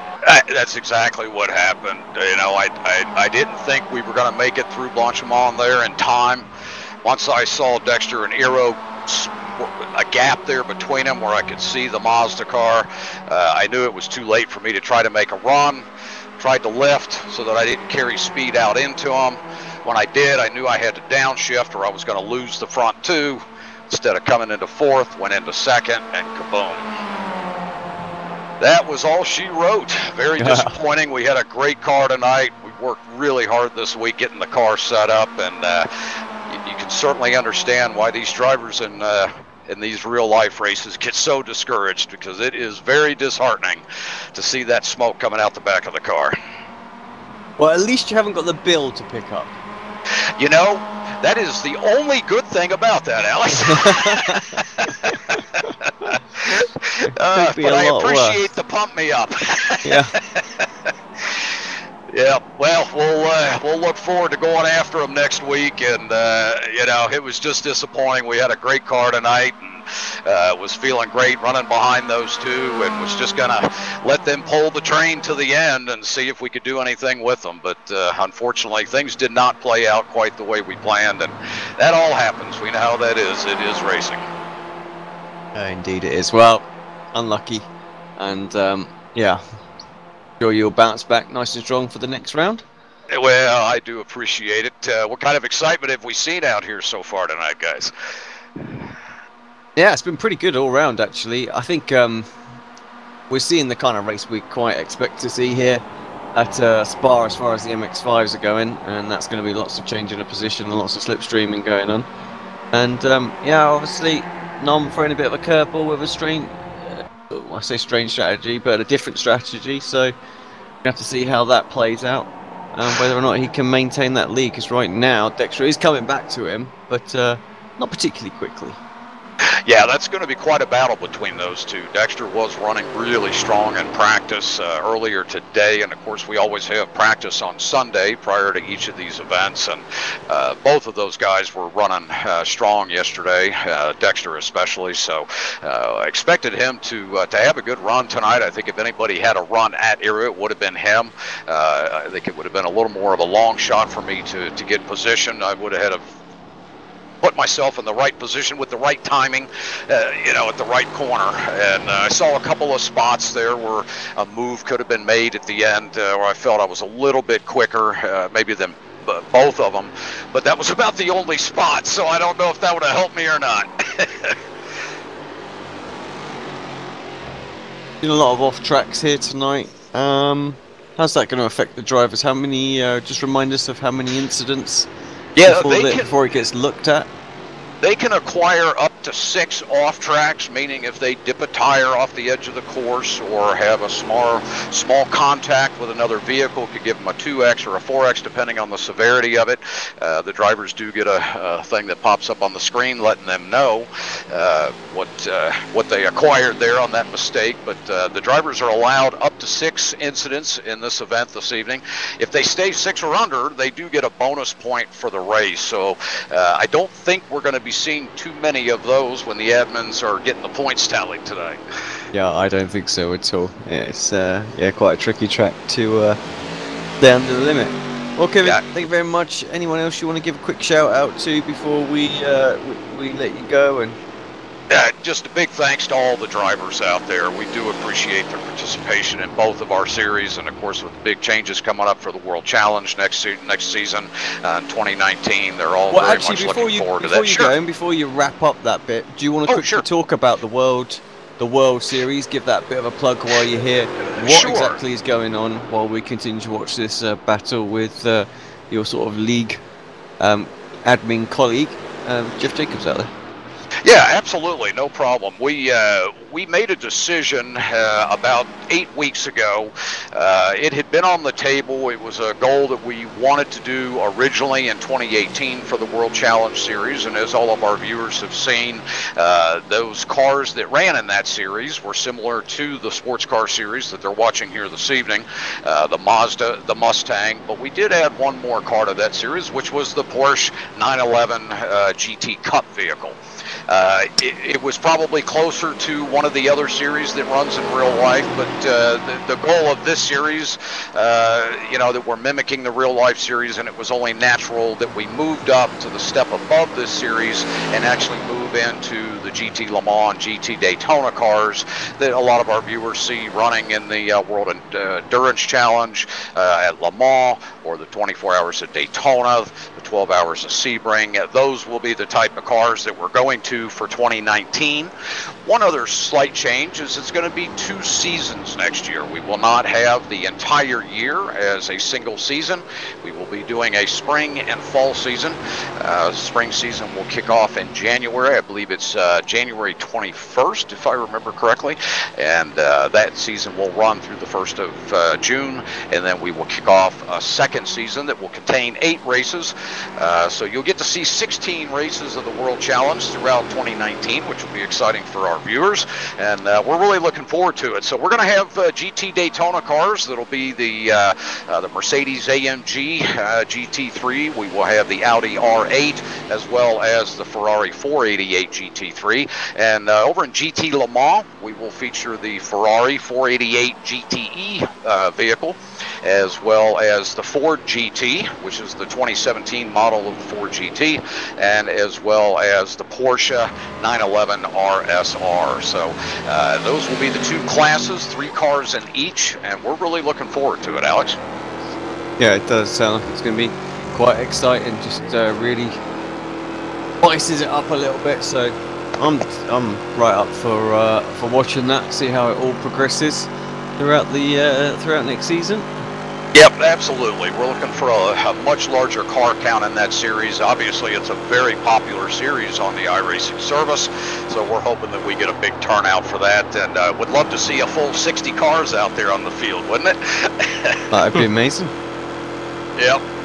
Absolutely. Well, guys, we do appreciate you, and we're looking forward to a big 2019 season with you guys next year. And we do appreciate the relationship that we've got with you guys here at Apex, and it's been wonderful working with you throughout the year. Awesome. Thanks very much. Likewise. All right, guys. Well, have a good night. Good luck calling the rest of the race, and put on a great show for everyone. Thanks again, guys. Cheers, Cool. Kev. Cheers, Kev. Kevin Ford there. Such a shame that his evening had to get brought to an end so early on. While we were talking to him, you can see from the timing tower that the Mazdas have completed their first round of stops, and it's all cycled through that Travis Fenke is now the lead, but it's anyone's guess who's going to be in second place, because you can see there in the background we're nearly 3 wide between Pasquale Iannucci, Mike Dam and Dave Payton. Crypto-G Green, Crypto-G Orange and JSP Motorsports all fighting over that current runners-up spot, and they're just out of slipstream range, I think, Alex, of Travis Fenke. 2.2 seconds the gap between first and second. Yeah, I think he's alright at this point, isn't he? If they battle, then he should be able to pull away, but they're savvy and they exchange on the back straights and things like that, and there's a good chance they'll run him back down again. On for Russ Ruddock, briefly. I think he's back on the circuit again. Having said that, I think he's just jumped to the pits. And I don't think he's entered the pits either, so I think Russell Ruddock may have had a crash on the circuit. Here's a replay. Now this is Lake Com, so he's definitely nowhere near the pits here. He's used that inside curb, uses the curb through the second part of the chicane, runs onto come on the exit. Oh. Just gets the line wrong off the exit there, doesn't he? And gets onto the top of the curb and bits him off to the right. Very unusual to see someone crash there, I have to say. Yeah, you don't really see the drivers use that too much of that exit curb, because if anything, you're trying to get back over to the left-hand side of the circuit. Yep. To get on the racing line for Malmedy. So an unusual one there, slams into the tyre barrier, and that could be him done for the race. Fortunately for him, it was a tyre barrier that he hit, so the repairs might not be that much. But either way, that is a dent in the car and a dent in his hopes of a decent haul of points here today. You can see from the clock that we have reached the halfway mark of this 8th round of the season in the Ricmotech Sports Car Series. Brought to you in part by TD's Tree Service. And from the helicopter, going over the start-finish line, past the vast swathes of fans that have come to Spa to see this action today. It's Aeronom that leads the race, 8.7 seconds ahead of Dexter Castro in second. Leon Wright is in third, and Tyler Schiffler, who I might put up there as having the drive of the race so far, sits in fourth with a gain of 9 positions in the Meh Motorsports car. Sam Katakouzanos is in 5th in the Ford Mustangs, while in the top 5 in the Mazdas is made up of Travis Fenke, then Pasquale Iannucci, Mike Dam, Dave Payton and Dries Nice. With the second round of pit stops still to come, I think now's a good time to take a break, and we'll find out of all the interesting products that Ricmotech have on sale. I wonder if we may have them on offer for Black Friday. Yeah, on Black Friday. Before we Yeah. go, just to talk about them as well, did you see the Mazda wheel that they put up for sale? I saw that on Facebook, actually. No, is it That looked pretty quite good? nice. I don't know if he's targeting the drivers in this league, but yeah, it looks really, really nice, actually. So authentic sort of like Mazda steering wheel on there that's had a button box sort of attached to it as well. So yeah, nice work on there, but I don't think that'll be displayed in this advert, but nonetheless, I wanted to give it a little plug because it looked really, really nice, and I know there's a lot of the BSR guys that were quite interested in that as well. So, but yeah, over to the short promo video. We'll be back in just a second.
Our Black Friday is coming up, so for the motorsport for the sim racing enthusiast in your life, those could be under the tree in a few weeks' time. So make sure to go over to Ricmotech and have a look at that. We're back at Spa for the second half of the Ricmotech Sports Car Series, round 8 of the championship. So not too long to go now, probably about a third of the season left before we head to Road Atlanta for the end of season showdown. That'll be another endurance race as well. And I'm back here with Alex Simpson with you yet again, and look at the track map as well to show you whereabouts everybody is on the circuit. You can see that the battle for 4th in the Ford Mustangs, which is just entering Pouon, is pretty close indeed. 3 cars there, separated by a few tenths of a second. That is Tyler Shiflett, then Sam Katakouzanos, half a second behind him, and a further half a second back to Jeff Jacobs. But here is Aero Nom. He was in second place at one point, could have even been relegated to 3rd if Kevin Ford was still in this one, but he shrugged that off, managed to get out of the pit stops all well, and now has got a very healthy advantage. Dexter Castro, Alex, he has been pretty well, he has been lapping quicker, but he just hasn't been able to make the difference so far. It is 8.2 seconds. We'll have to wait and see if anything changes when the final round of pit stops take place, which if the first round of pit stops for anything to go by, we'll be seeing in about another 10 laps or so. No, not another 10 laps, about another, I'd say another, quick maths again, about another 5 laps. Yeah, and you can see that gap has come down, but he had like one really terrible lap, didn't he? Otherwise it would have been a lot smaller than what it is now, so... But yeah, so we'll keep an eye on that just to see how that progresses.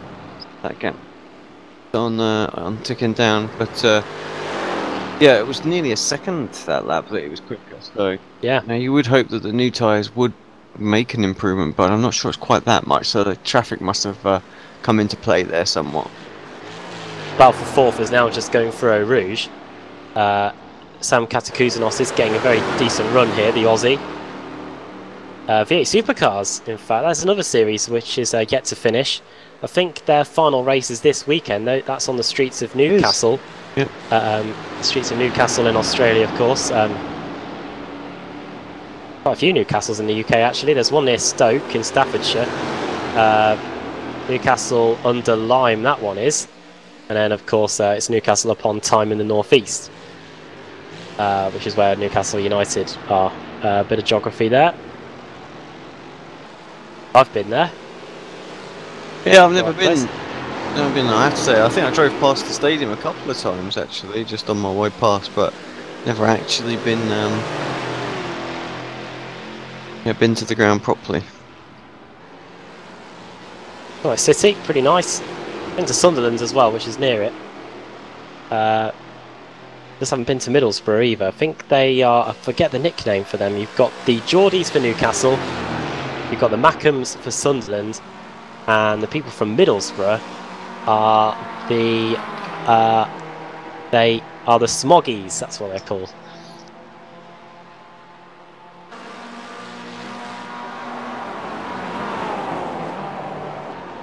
Into the Fania chicane then, and this is a battle in the Mazda MX-5s. This is between Pasquale Iannucci, Dave Payton and Mike Dam. This is the battle for second place in class. You know, Alex, how I said we had about 5 laps to wait before the pit stops in the Mustangs? Well, they're in. Aaron Hom is in. So we'll wait and see on that one. We'll see if Dexter Castro is going to join him. I can tell you that he hasn't, because Castro has now moved into the lead. So we'll wait and see if anything changes there. But here's the battle for second place in the Mazdas. Travis Schwenke, you can just about make him out. That's him going through Blanchimont there. I'd say we're getting gradually closer to him. I reckon within a few laps we may be even been an opportunity of some slipstreaming. Yeah, 1.71 now according to the live timing, which is just 3/10 or so clear, but they're on the absolute bubble now, whether or not they're going to get that draft. If they do, I think Trevor's going to have to do it all again, but I have to say, got nailed the exit there of the bus stop and pulled away a 10th just in that one corner. So have to do a few more corners like that just to keep these guys at bay. That Aeronom has pitted and has rejoined the track. He's in 6th position. His pit stop time, if you were looking at the bottom of the screen, was 22.07 seconds, which is the same amount of time that was pretty much exactly the same as what Dexter Castro did, with about a 1 second or 2 leeway, which makes you wonder whether Dexter Castro, his pit stop, will be the length of what Aeronom's was the first time around. In that case, we could be on for a very, very exciting run out of La Source. Here is a very exciting run down the Kemmel Straight. That's Iannucci on the left. In the middle, it's Peyton. And then on the outside, and the car that's just made the move, going past 2 cars in the process, it is Mike Dam. He's now up into 2nd place in class. Car 93 on the move after a somewhat subpar qualifying. The Canadian has now gained 8 places and sits in 13th place overall, 2nd in class. Yeah, great move. Like you say, it was not the greatest qualifying for him, but he just never got any draft, did he? And that really hurt him. And now, of course, yeah, up into 2nd place, moved up 8 spots overall tonight. And yeah, sat 1.58 seconds behind Travis now. Surely he's going to get that draft. Yeah, last time around, Schwenke did a 2:46.7. Slightly slower than Mike Dam, but of course he wasn't at the front of this group. It was Peyton and Iannucci that were in front of that group, and they did 2:45.5s, 1.2 seconds quicker, in fact, than what Trevor Schwenke was doing on that previous lap. So you can see why the gap's coming down. It's now the turn of Mike Dam to be pulling these guys around, and we'll see if the Crypto G Orange racing car can get up to Travis Schwenke before we get to the 2nd round of stops. Looking from the track map, is Dexter Castro in? He is going round for another lap, so Castro on his way. And I think it might be a few laps before we see him come in. Maybe these are the alternate strategies playing their course. One person that is in is Leon Wright. He was sat in 3rd place before these pit stops began. The One Wild One racing car is coming in for his 2nd visit to the pits. Jeff Jacobs also in as well in the Jacobs Racing number 38 car. So a few of these cars now are coming into the pits for their 2nd stops of the day. They're busy once again. Yeah, you're right, we haven't seen much on actually in this one. But having just a solid race quietly there in the background. Yeah, that was a feature of the old overlay, wasn't it, on IRTVO? We could see how much airtime each driver had. Yeah, I have to say, it'd be nice. I might speak to Pascal and see if we can add that back in, because that was a nice feature, because it allowed us just to scan through and just go, oh, look. A quick shout. So, battle for 2nd place here as well. It looks like Shiflett was going to get a run, but just didn't quite in the end.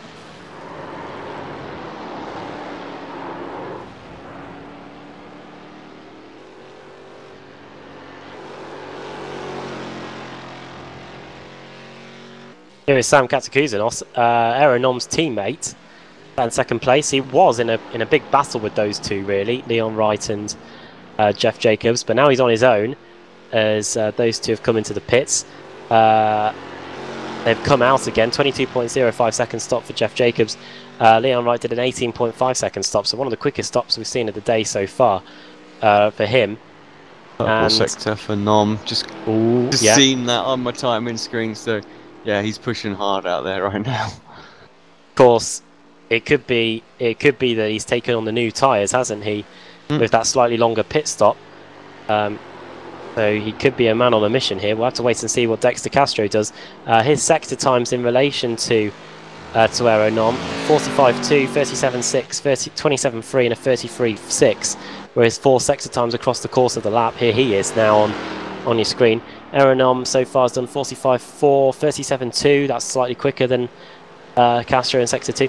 26.8. That's another half a second taken out. 33.3, another half a second taken out in sector 4. So if I was Dexter Castro, obviously he doesn't know it, but he should be coming into the pits, and indeed he is. So this is going to be very interesting indeed. The gap is 29 seconds. I make it. If you look at the pit lane times, that's not going to be enough. Aeronom's already coming into the bus stop chicane. if anything, he could extend his lead here. It's going to be all about how long this pit stop is for Dexter Castro. He's in the pit box now. He's only just started this actual pit stop, so Aeronom, amazingly, is going to come through and not just regain the lead. I reckon he's going to have extended it to 10 seconds plus, I think, Alex, by the time he comes back out. Like I said, he just keeps seeming to nail these strategies down. He knows exactly what he's going to do and just executes that race plan every week. And yeah, smashed it again, really. Yeah, Castro just coming out of the pits now. I said it could be about 10 seconds. It'll probably be about 7 or 8. Again, we'll wait and see until the gap settles down. It's just currently building up, but Aeronom is currently a Team Bushfink 1-2. That is one for the cameras for that team. But obviously Sam Katakouzanos, who currently sits in that first place, is yet to stop. And the gap now that it's settled out is... that is 9 seconds, isn't it, between them? Back to the Mazdas. Schwenke, Mike Dam, Dave Payton, Pasquale Iannucci. We called it. And here it is. The front 4, all separated by a second, going down the Kemmel straight. Yeah, that's what we want to see, really, isn't it? That close quarters battle for the lead. It doesn't quite have the same effect when it's just for second.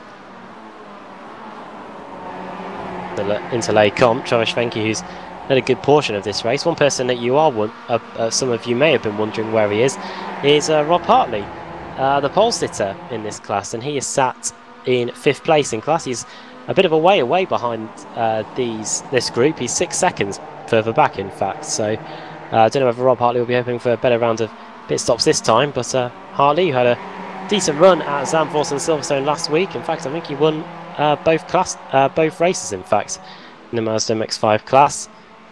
He'll be having to get back in there. You could just see him there going through the back of the shot into the corner with no name. But right now, Rob Hartley sits in 5th place in class with the Mazdas yet to make their second visit to the pits. Got to be due any minute now. Sort of looking at when they were in, somewhere lap 10, somewhere lap 14. So yeah, we're getting there. Yeah, it's a slightly bigger window in this class anyway, as opposed to the Ford Mustangs. Something that we see most of the time. Recur Paul Frere then. Is David Payton going to make his move straight away? Bongshamon has been a key talking point for incidents earlier.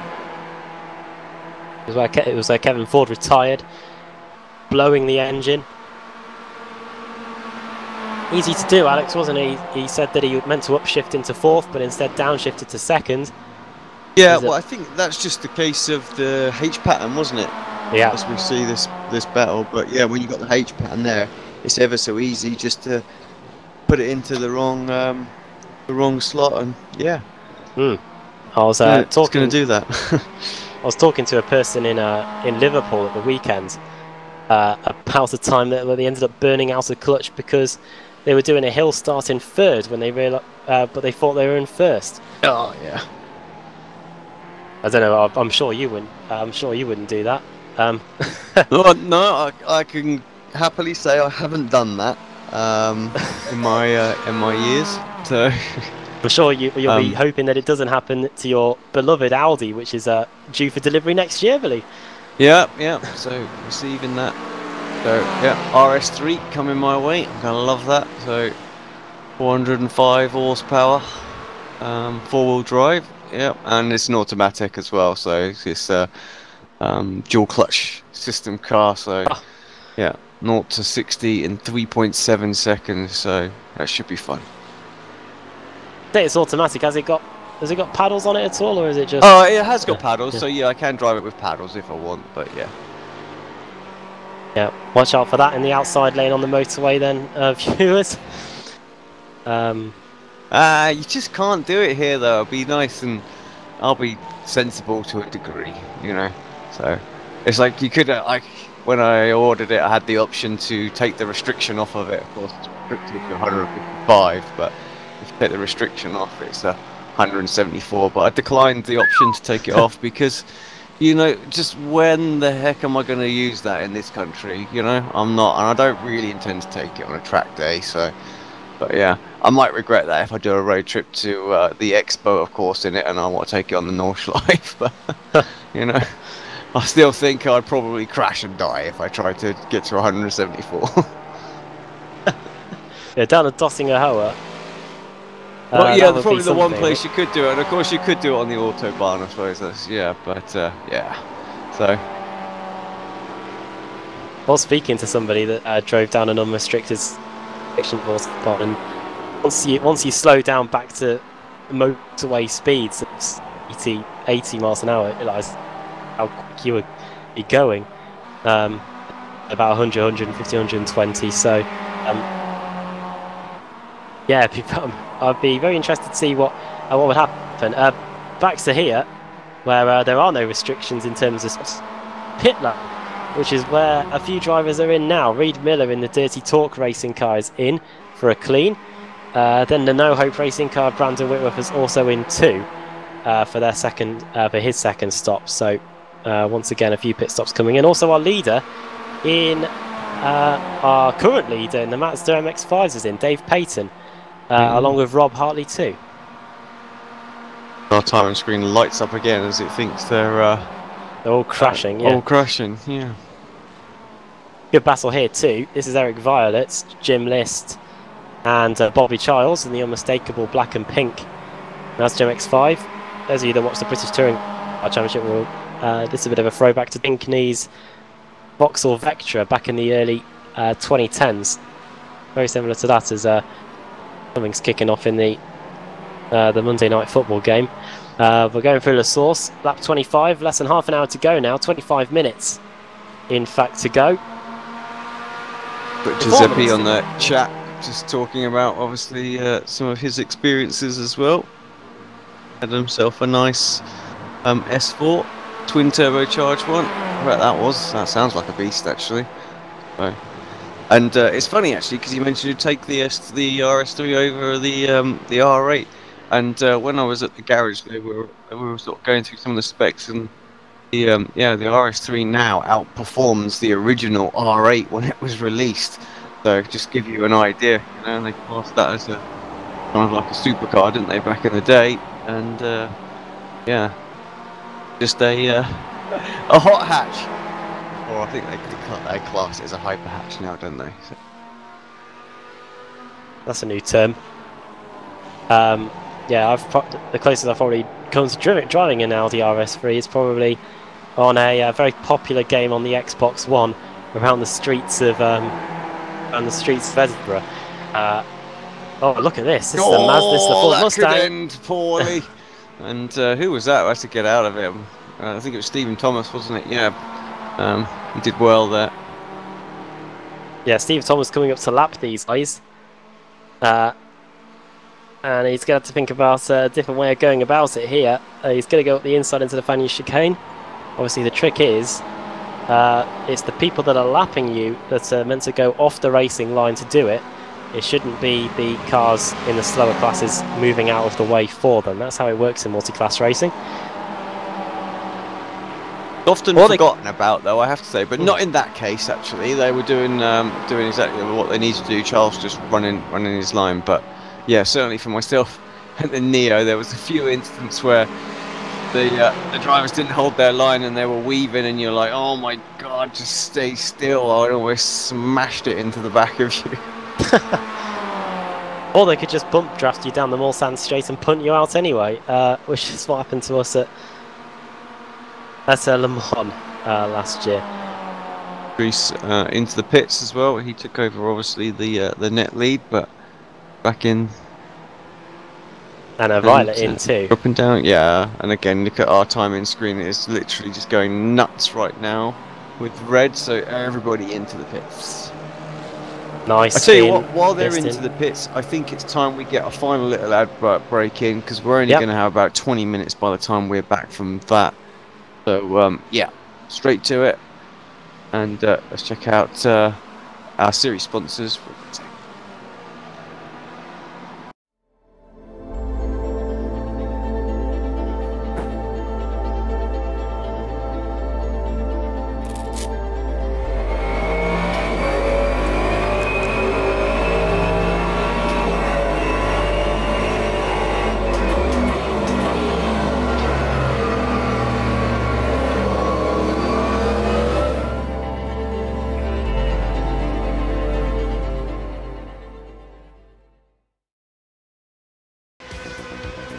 Are you a fan of the Ricmotech World Challenge? Now is your chance to show off your favorite sim racing world challenge by visiting our online store. With clothing and apparel for women and men in all sizes, merchandise and gift items like coffee mugs, laptop skins, mouse pads, and many more items to display your passion for sports car sim racing. Visit us today at ExtremeMotorsports99.com and click on the online store button. Thank you for watching and supporting the Ricmotech World Challenge.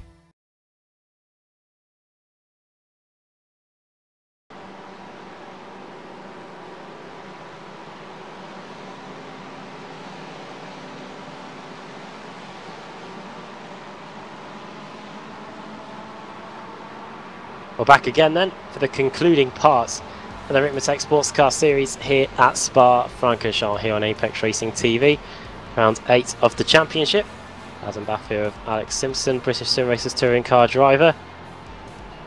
Could be champion in a few weeks. We'll wait and see. 2 races to go in that series. You can watch that on Thursday, 8:15 GMT for that one. Staying in Europe, it's at Monza.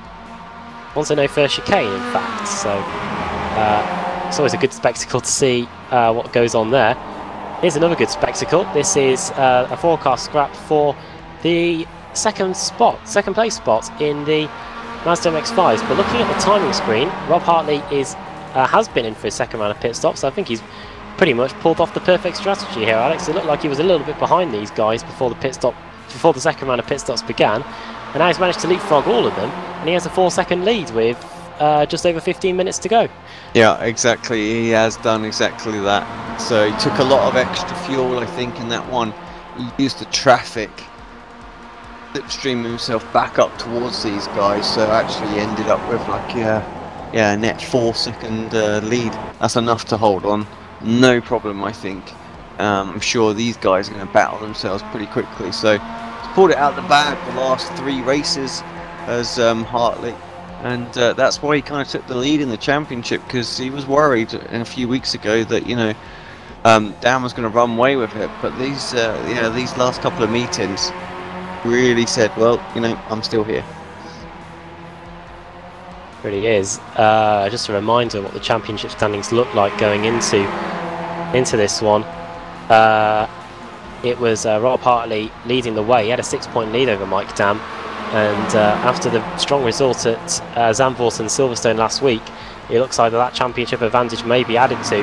Mike Dunn will be hoping that it doesn't get added to by much, and he's going to try and stop that by trying to get that second place back. He's in the middle of a 3-wide situation here.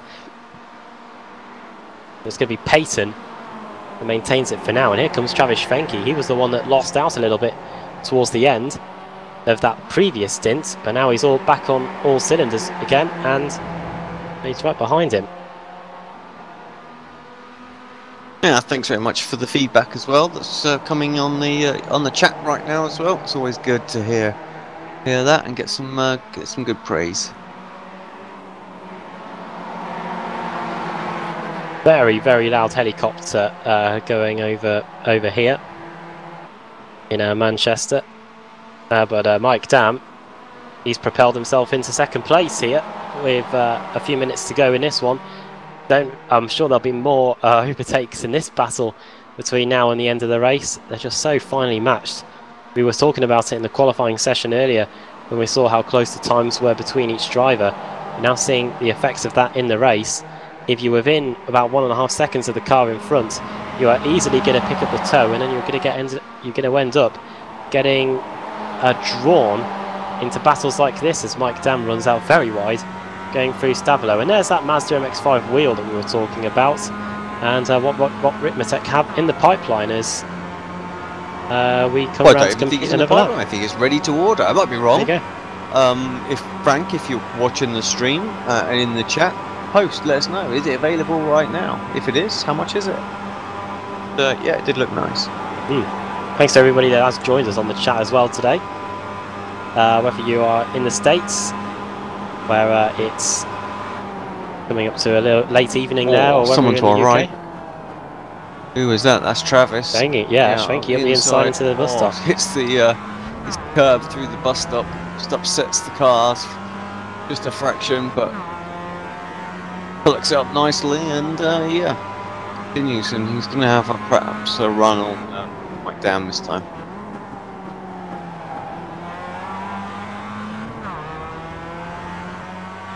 Look at Schwenke, he's off like a stabbed rat onto the back of Mike Dam. And look at the run he got out of La Source. He's managed to pull nearly an 0.8 of a second advantage over Dave Payton, who we're on board with here. I mean, he may have a bird's eye view, or maybe in the best seat in the house here, of what's going to go on at the front. Mike Dam did not get the best exit at all out of Radion. I wouldn't be surprised if he had a slowdown, actually. And look how Dave Payton's drawing them in. Looks like they want to win. Has he got someone to his left? I think he might have. Let's jump out. There he is. That was why he couldn't get the full slipstream there as well. So, yeah, Iannucci just to his left. Could just hear it in my headphones there, and yeah, that was what I was like. Why is he not tucked up behind him? Sure, he's going to zip right up behind him, but yeah, he can't do that if there's a car there. And again, just to answer on the chat as well, just sort of say, yeah, it's these 90 minutes. These are the tough ones. We were talking about it earlier on, so, when it's so late. So. Yeah, we're not being martyrs here, but yeah, it's 10 to 3 in the morning here in the UK. Yeah. At GMT. I'm ready for some sleep, that's for sure. My eyes may have even shut for a good 45 seconds to a minute earlier on.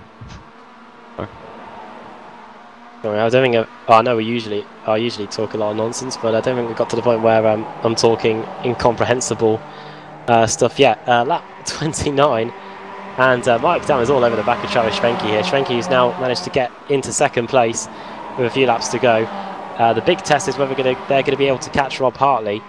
That's going to be one that we'll have to wait and see. It is a very long lap around here, so when we have about 14 minutes to go, in reality we've got about 7 or 8 laps, or maybe even slightly less than that, to decide this. It was the battle for 5th, but it looked so close, and the Mazda said it's a shame to leave it, but we haven't had a check-in on the Mustangs for quite a while yet. There's only a real battle going on out there, actually, yeah. This one. Indeed, yeah. Aeronom, we haven't really run you through the order since the second round of pit stops ended in the Mustangs. Well, here's the top 5 anyway. Aeronom leads Dexter Castro by about 5 seconds. Then it's Leon Wright in 3rd, Sam Katakouzanos in 4th, and then Jeff Jacobs in 5th, and then Tyler Schiffler in 6th. 7 positions gains for him. Not as much as the 9 that we had earlier, but 7 is still pretty good for...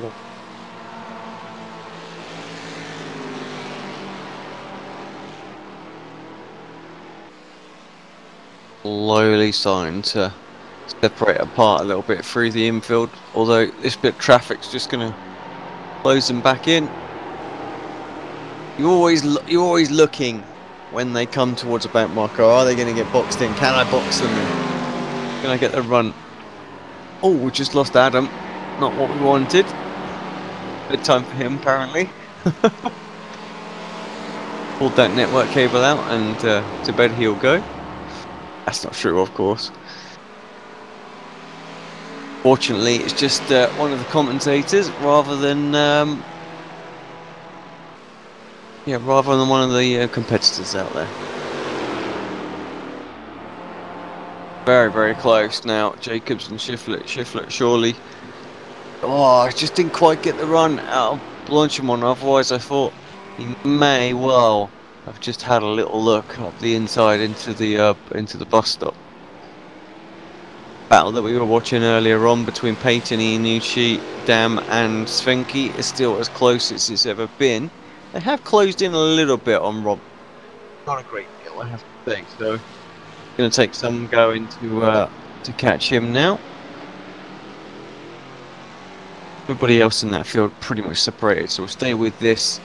Schiffler trying to get this run on Jeff Jacobs, P5.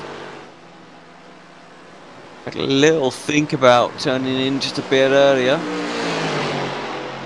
Does get a much better exit here, and looked like Jacobs tried to go kind of defensive just so he didn't get any of the slipstream.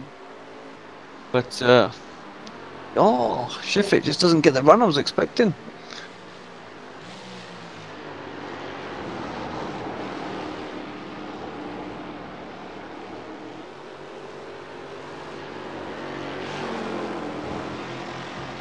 Still through this midfield.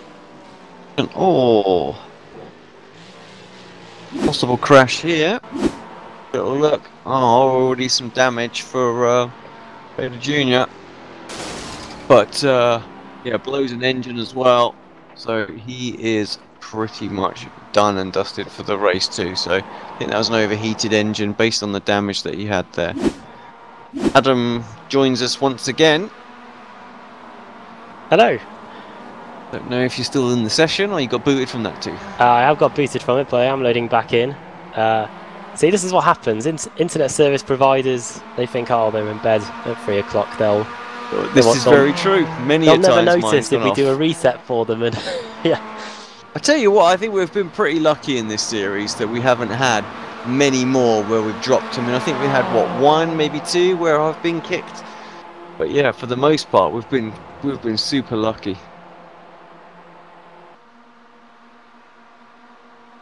Oh, Jacob's getting a run again. And this time alongside. Tucked up close. Don't be a carbon copy of what happened to the other league admin. Not, fortunately.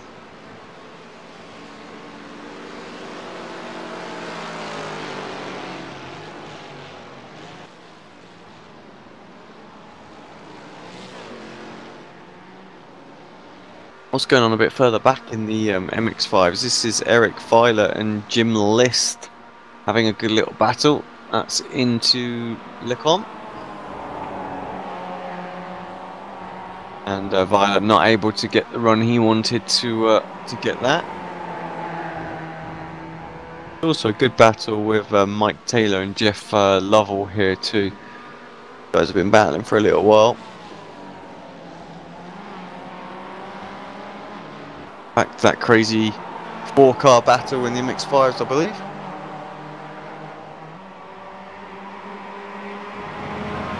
We'll join you in a second, Alex. Just still loading into the session. Yeah, no problem. Here's Spa. I know it takes a little while.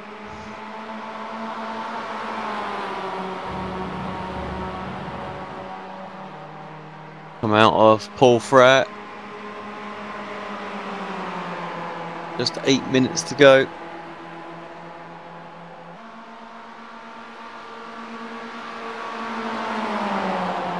Benke having a little look at Peyton, lining him up. Dam also looking at Travis, thinking maybe I can get 2 in 1. Not going to happen. Peyton doing a great job in just sort of defending the line, going into the corner.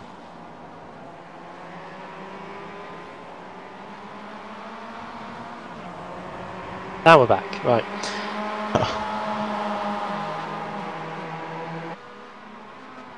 And yeah, this battle for the well, looks to be the final spot on the podium. Be close at the moment.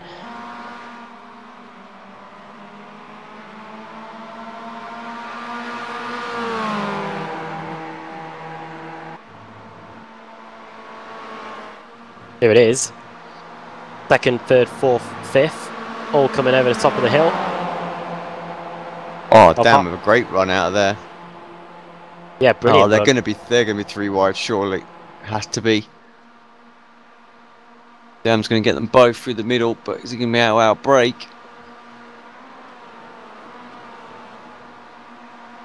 This could be important for Dam because he wants to get that he wants to keep Rob Hartley at arm's length in the championship. 6 points separating them going into this race meeting, and it could be a little bit more than that. Oof. Runs out very wide there. Puts 2 wheels into the gravel and is able to continue without having to spin off or anything. But Travis Fenke very nearly fancied his chances. This is where Rob Hartley spun out in qualifying earlier. The cars do love to take so much speed through there. You usually see like what Dave Payton does there and running onto the AstroTurf on the exit, because I don't think it comes up as an incident point if you do that. I think it does, actually. Ah. I'm such a bit of a cheater. I probably use it loads on F1 2018. I haven't been racing here at Spa and iRacing for a while, I think. In fact, I can't even remember a competitive series where I have actually raced around here It might have been an official series in a Blancpain Sprint Series race, but that's probably how long ago it is. Is it still even called that? Nope, not anymore. No. I think they're down as the VRS now. VRS GT Series now. They still have the Sprint Series.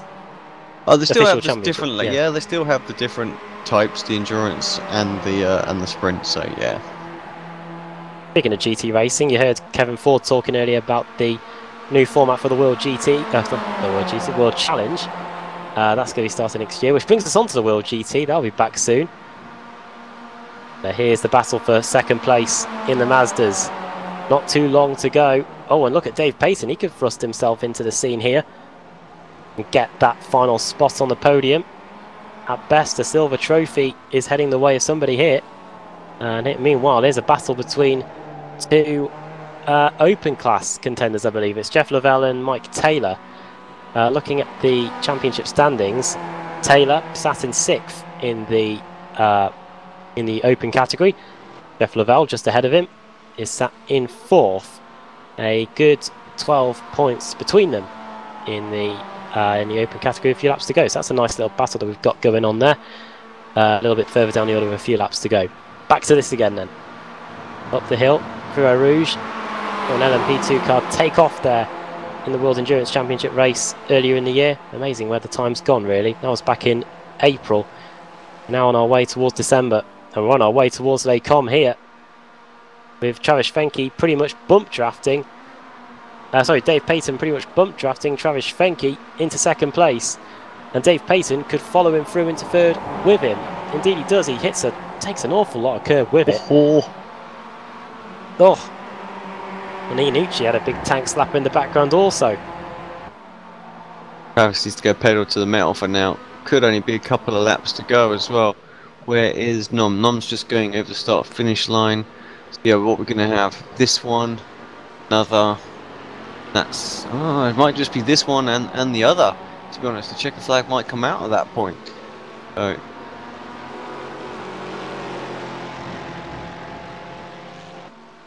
going to be go time for those that group of Mazdas now. No more messing around, just trying to be patient. Fingers out and get stuck in and those positions. Yeah, I'm sure these guys aren't too busy looking at the clock. They'll be hoping that they can get as many laps in as they can. And they'll also be keeping one eye on the fuel too. It's not too, we do see it on the rare occasion in the Ricmotech Sports Car Series. A few cars running out of fuel towards the very end. Dave Payton running out a bit wide there. You could see it registered as an off track by the red light on the side.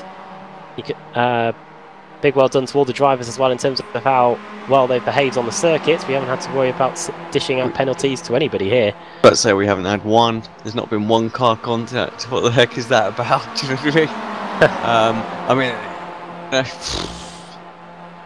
BSR would be here all night.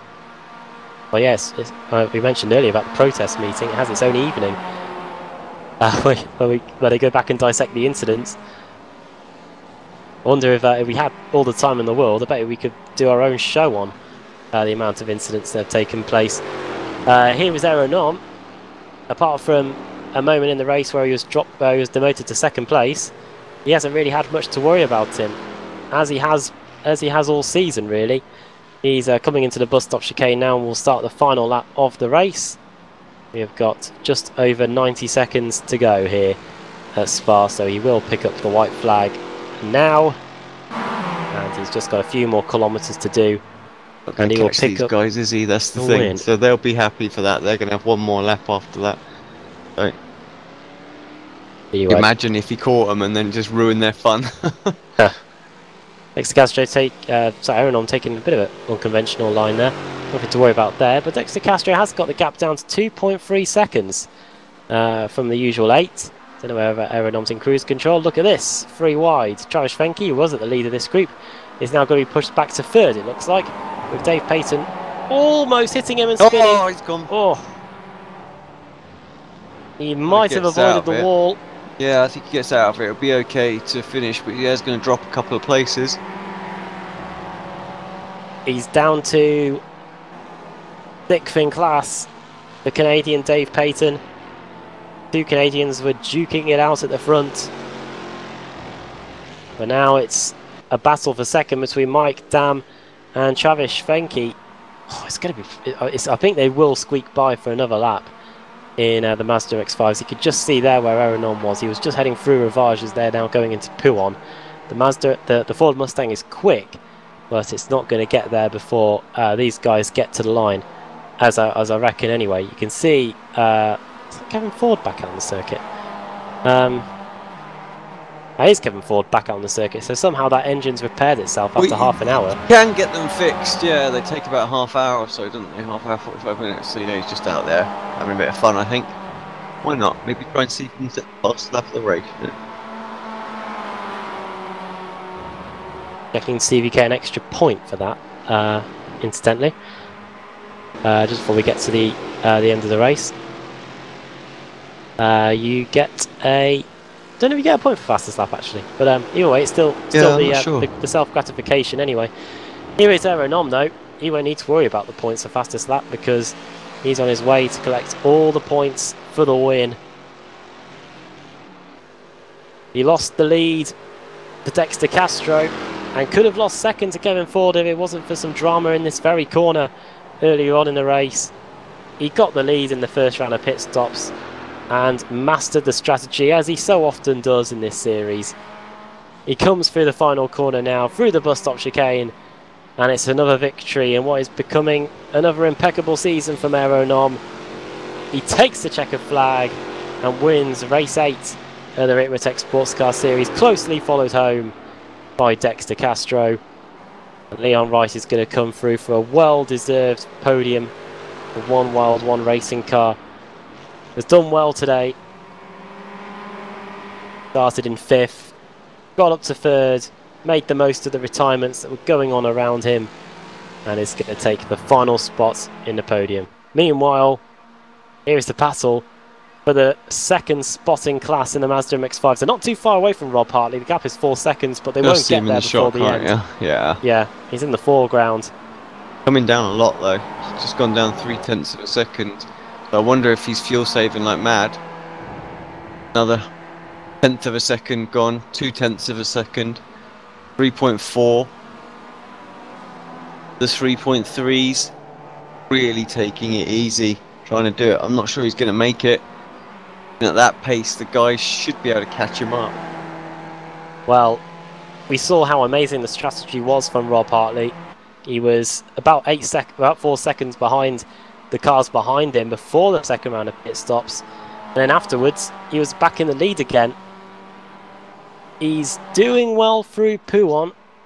These drivers will all have the estimated number of litres of fuel left in the car on their dash, and they'll also have as well a calculation of how many laps that means, so they have plenty of information at their disposal when it comes to fuel like this.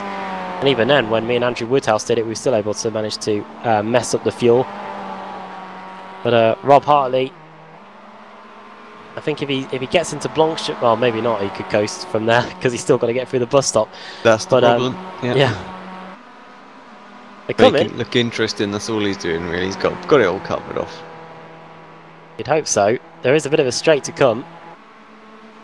Gap is in real time 2.2 seconds. It's coming down. But yeah, he's be enough, is it? Yeah. Meanwhile, the battle for second place is Mike Dam very nearly going around the outside there into Blanchimont. He might cut back up the inside into the bus stop. Doesn't. He does close up very much under braking. It's all going to be about a drag race to the line. But meanwhile, Rob Hartley going to take the checker flag and win in the Mazda MX-5 class. Travis Fenke comes home in second. He led a good portion of the race as well, and it's the Canadian Mike Dam that comes across the line to take 3rd position and the final spot on the podium, and make sure that Rob Hartley doesn't take a huge advantage going into the next race meeting in the Mazda MX-5 category. Everybody has not finished. There are a few cars still touring around on the circuit, Tom Rathje being one of them. There are no revs coming out of that car, so he's out of fuel. And he's still got a bus stop chicane to get through, so unless he gets a push from any teammates, that including with Travis Fenke being one of them, he's going to be in a bit of bother here. Here is Bobby Childs. Is that car got any fuel left in it either? It sounds like it. You can hear the motor running. And he's going to come home for 20th place overall. With 10th. And I think he might have already been lapped. So that's why he's coming into the pits. And everybody has now finished the race. So I think that's because Tom Rafter didn't make it back.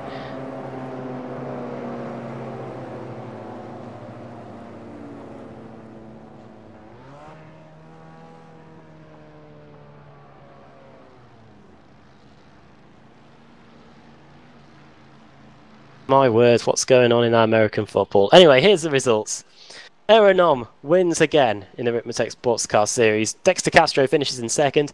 Leon Wright a long way back in third. Sam Katakouzanos, the Aussie, finishing in fourth position. I wonder what time it is for him in Australia. It's probably about lunchtime or something there. Yeah, probably not too bad. Maybe even about 2 or 3 o'clock in the afternoon. Tyler Schiffer finishing in the top 5. Not too far behind him, in fact. And 6th for Jeff Jacobs, 7th for Reed Miller, then Brandon Whitworth 8th, 9th Steve Thomas, and 10th Jennifer McDonald, the last car on the lead lap. 2 laps down Andrew Fawcett, Raymond Bader 8 laps down along with Russ Ruddock, Robert Brist, Kevin Ford with that dramatic engine blow up, and Alex Coffard, whilst being in the session, he didn't last too long at all. In fact, he was in the pit lane for a good hour and a half. Over to the Mazdas, Rob Hartley wins, 2 seconds ahead in the end of Travis Fenke, timing the fuel to perfection. 3 tenths behind Mike Dam, and then it's Pasquale Nucci in 4th, Drees Nice 5th, Dave Payton in 6th, and then all these cars 1 lap behind. Tom Rathje, Jim List, Eric Violet, Bobby Childs coming home there, then Lyndall McMurphy, Chris Torman, one of the open category drivers there, Andrew Fawcett, Mike Taylor, Jeff Lavelle, Derek Holland, Mike Key in 17th place, 18th for Jacob Beasley, 19th Dan Bristow, and 20th for John Allen, who had that big crash earlier on.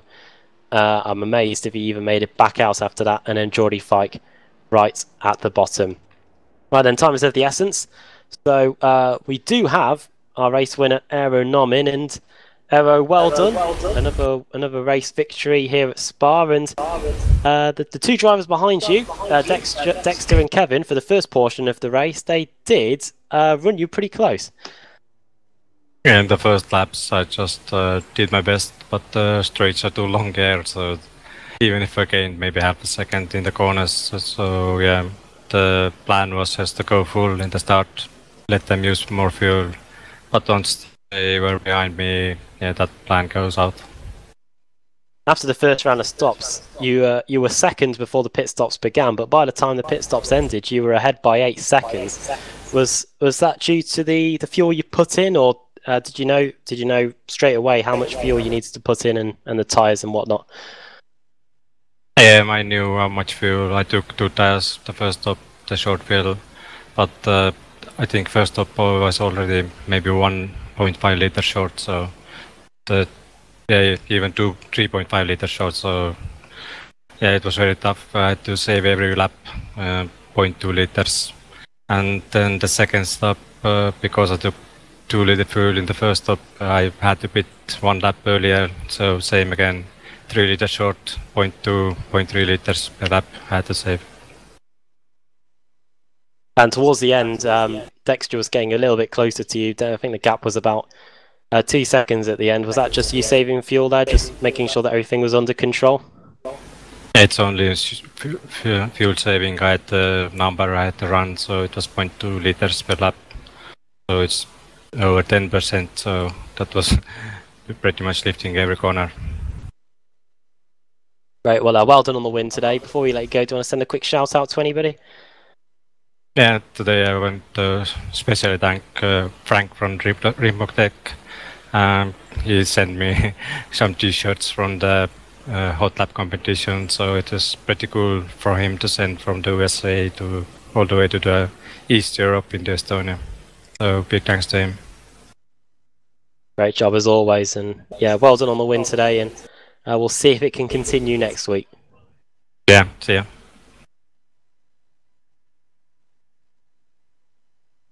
possibly got Rob Hartley coming this way. Otherwise, if he doesn't, we'll just talk to Dexter and we'll wrap up the show because, yeah, it's time to get some shut-eye. Come on, Rob, jump up if you're going to jump up, mate. And yeah, like I say, if not, we'll get Dexter in quickly.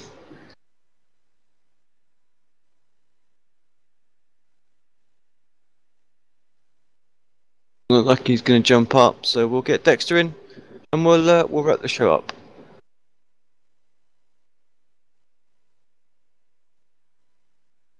Dexter, welcome to the booth. Yes, hello, Alex.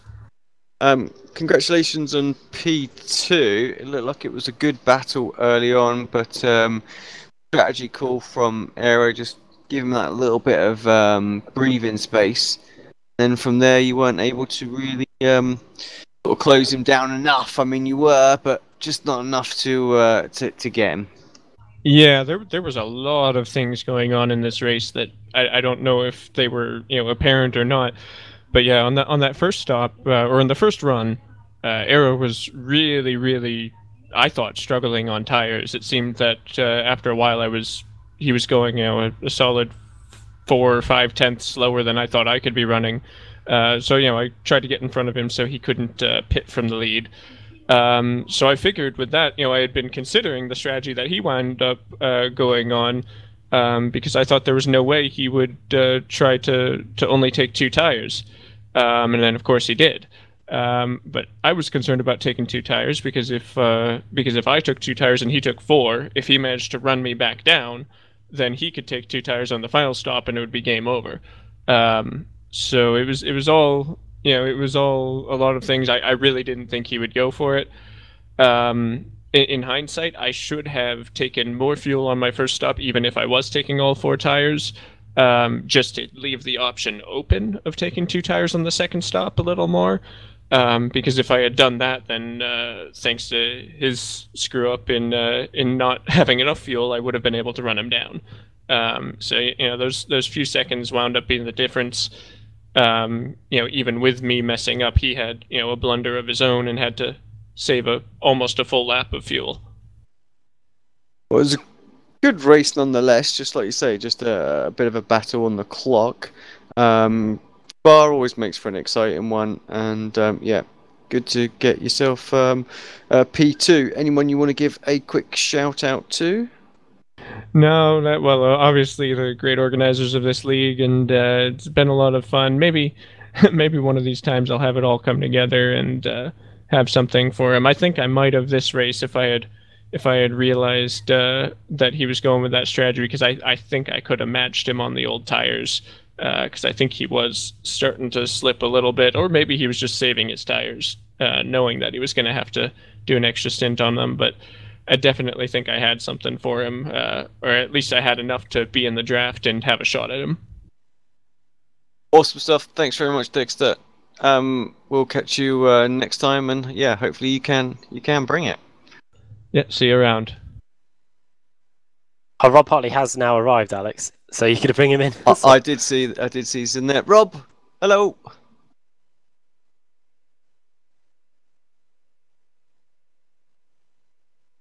You got us, Rob? Yeah, I got you. Yeah, hi mate. Right, super quick for you. Congratulations. Great meeting. Strategy made it happen. That middle stint is what won you this race today. Yeah, I was able to save an extra lap on the first stint and able to put in some good laps during the middle stint. And what won me the race was saving that extra lap. Able to get out in front of them guys and enough gap to them where they couldn't catch me. Yeah, exactly. And at the end, were you close on fuel? Is that why they hunted you down in almost 2 seconds in that last lap, or were you just toying with them? We're real close at making it, not having to go 1 extra lap, but ended up having to do an extra lap, so I was real close, and I was sputtering across the line pretty much. Yeah, there was a few people in the same situation. Right, sorry mate, we want to wrap the show up, so just give you shout outs, and yeah, we'll call it a night.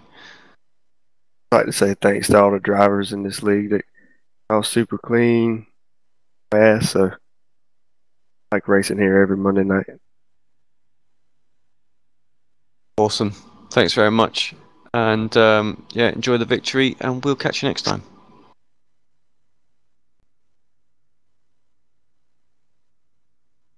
Right, Adam. Thanks very much, mate. Appreciate coming in. Let's call it a night, and yeah, we'll be back in just a week's time. Of course. Tomorrow night, don't forget, we are on the Esports Network, iRacing Esports Network with the MX5 BSR series. Wednesday is the ILMS series. That's the official one. 7K strength of field last week in the that a record? GTEs. That is a record road. SOF that we were able to broadcast. So that was pretty awesome. Thursday, the penultimate round of the BSR TC, the showdown, and that is at Monza without the first chicane. So that's going to be fast and frantic. Please wish me luck. I'm going to need it. And Friday we actually have some time off. Saturday we have 2 broadcasts on the Saturday. Actually, we have 2 on Sunday as well. We have a special event. On the Thursday, and I'm gonna be really bad and not know what it is. We'll be simulcasting both of those. I'm frantically trying to fill while I look for what the name of the other series is, because it is just a one-off one. But yeah, if you fancy it, then do check it out. Oh, come on, YouTube! Don't give me the live stuff when I don't want it. I just want the upcoming. So yeah, that's the Sim Racers World GT Series finale.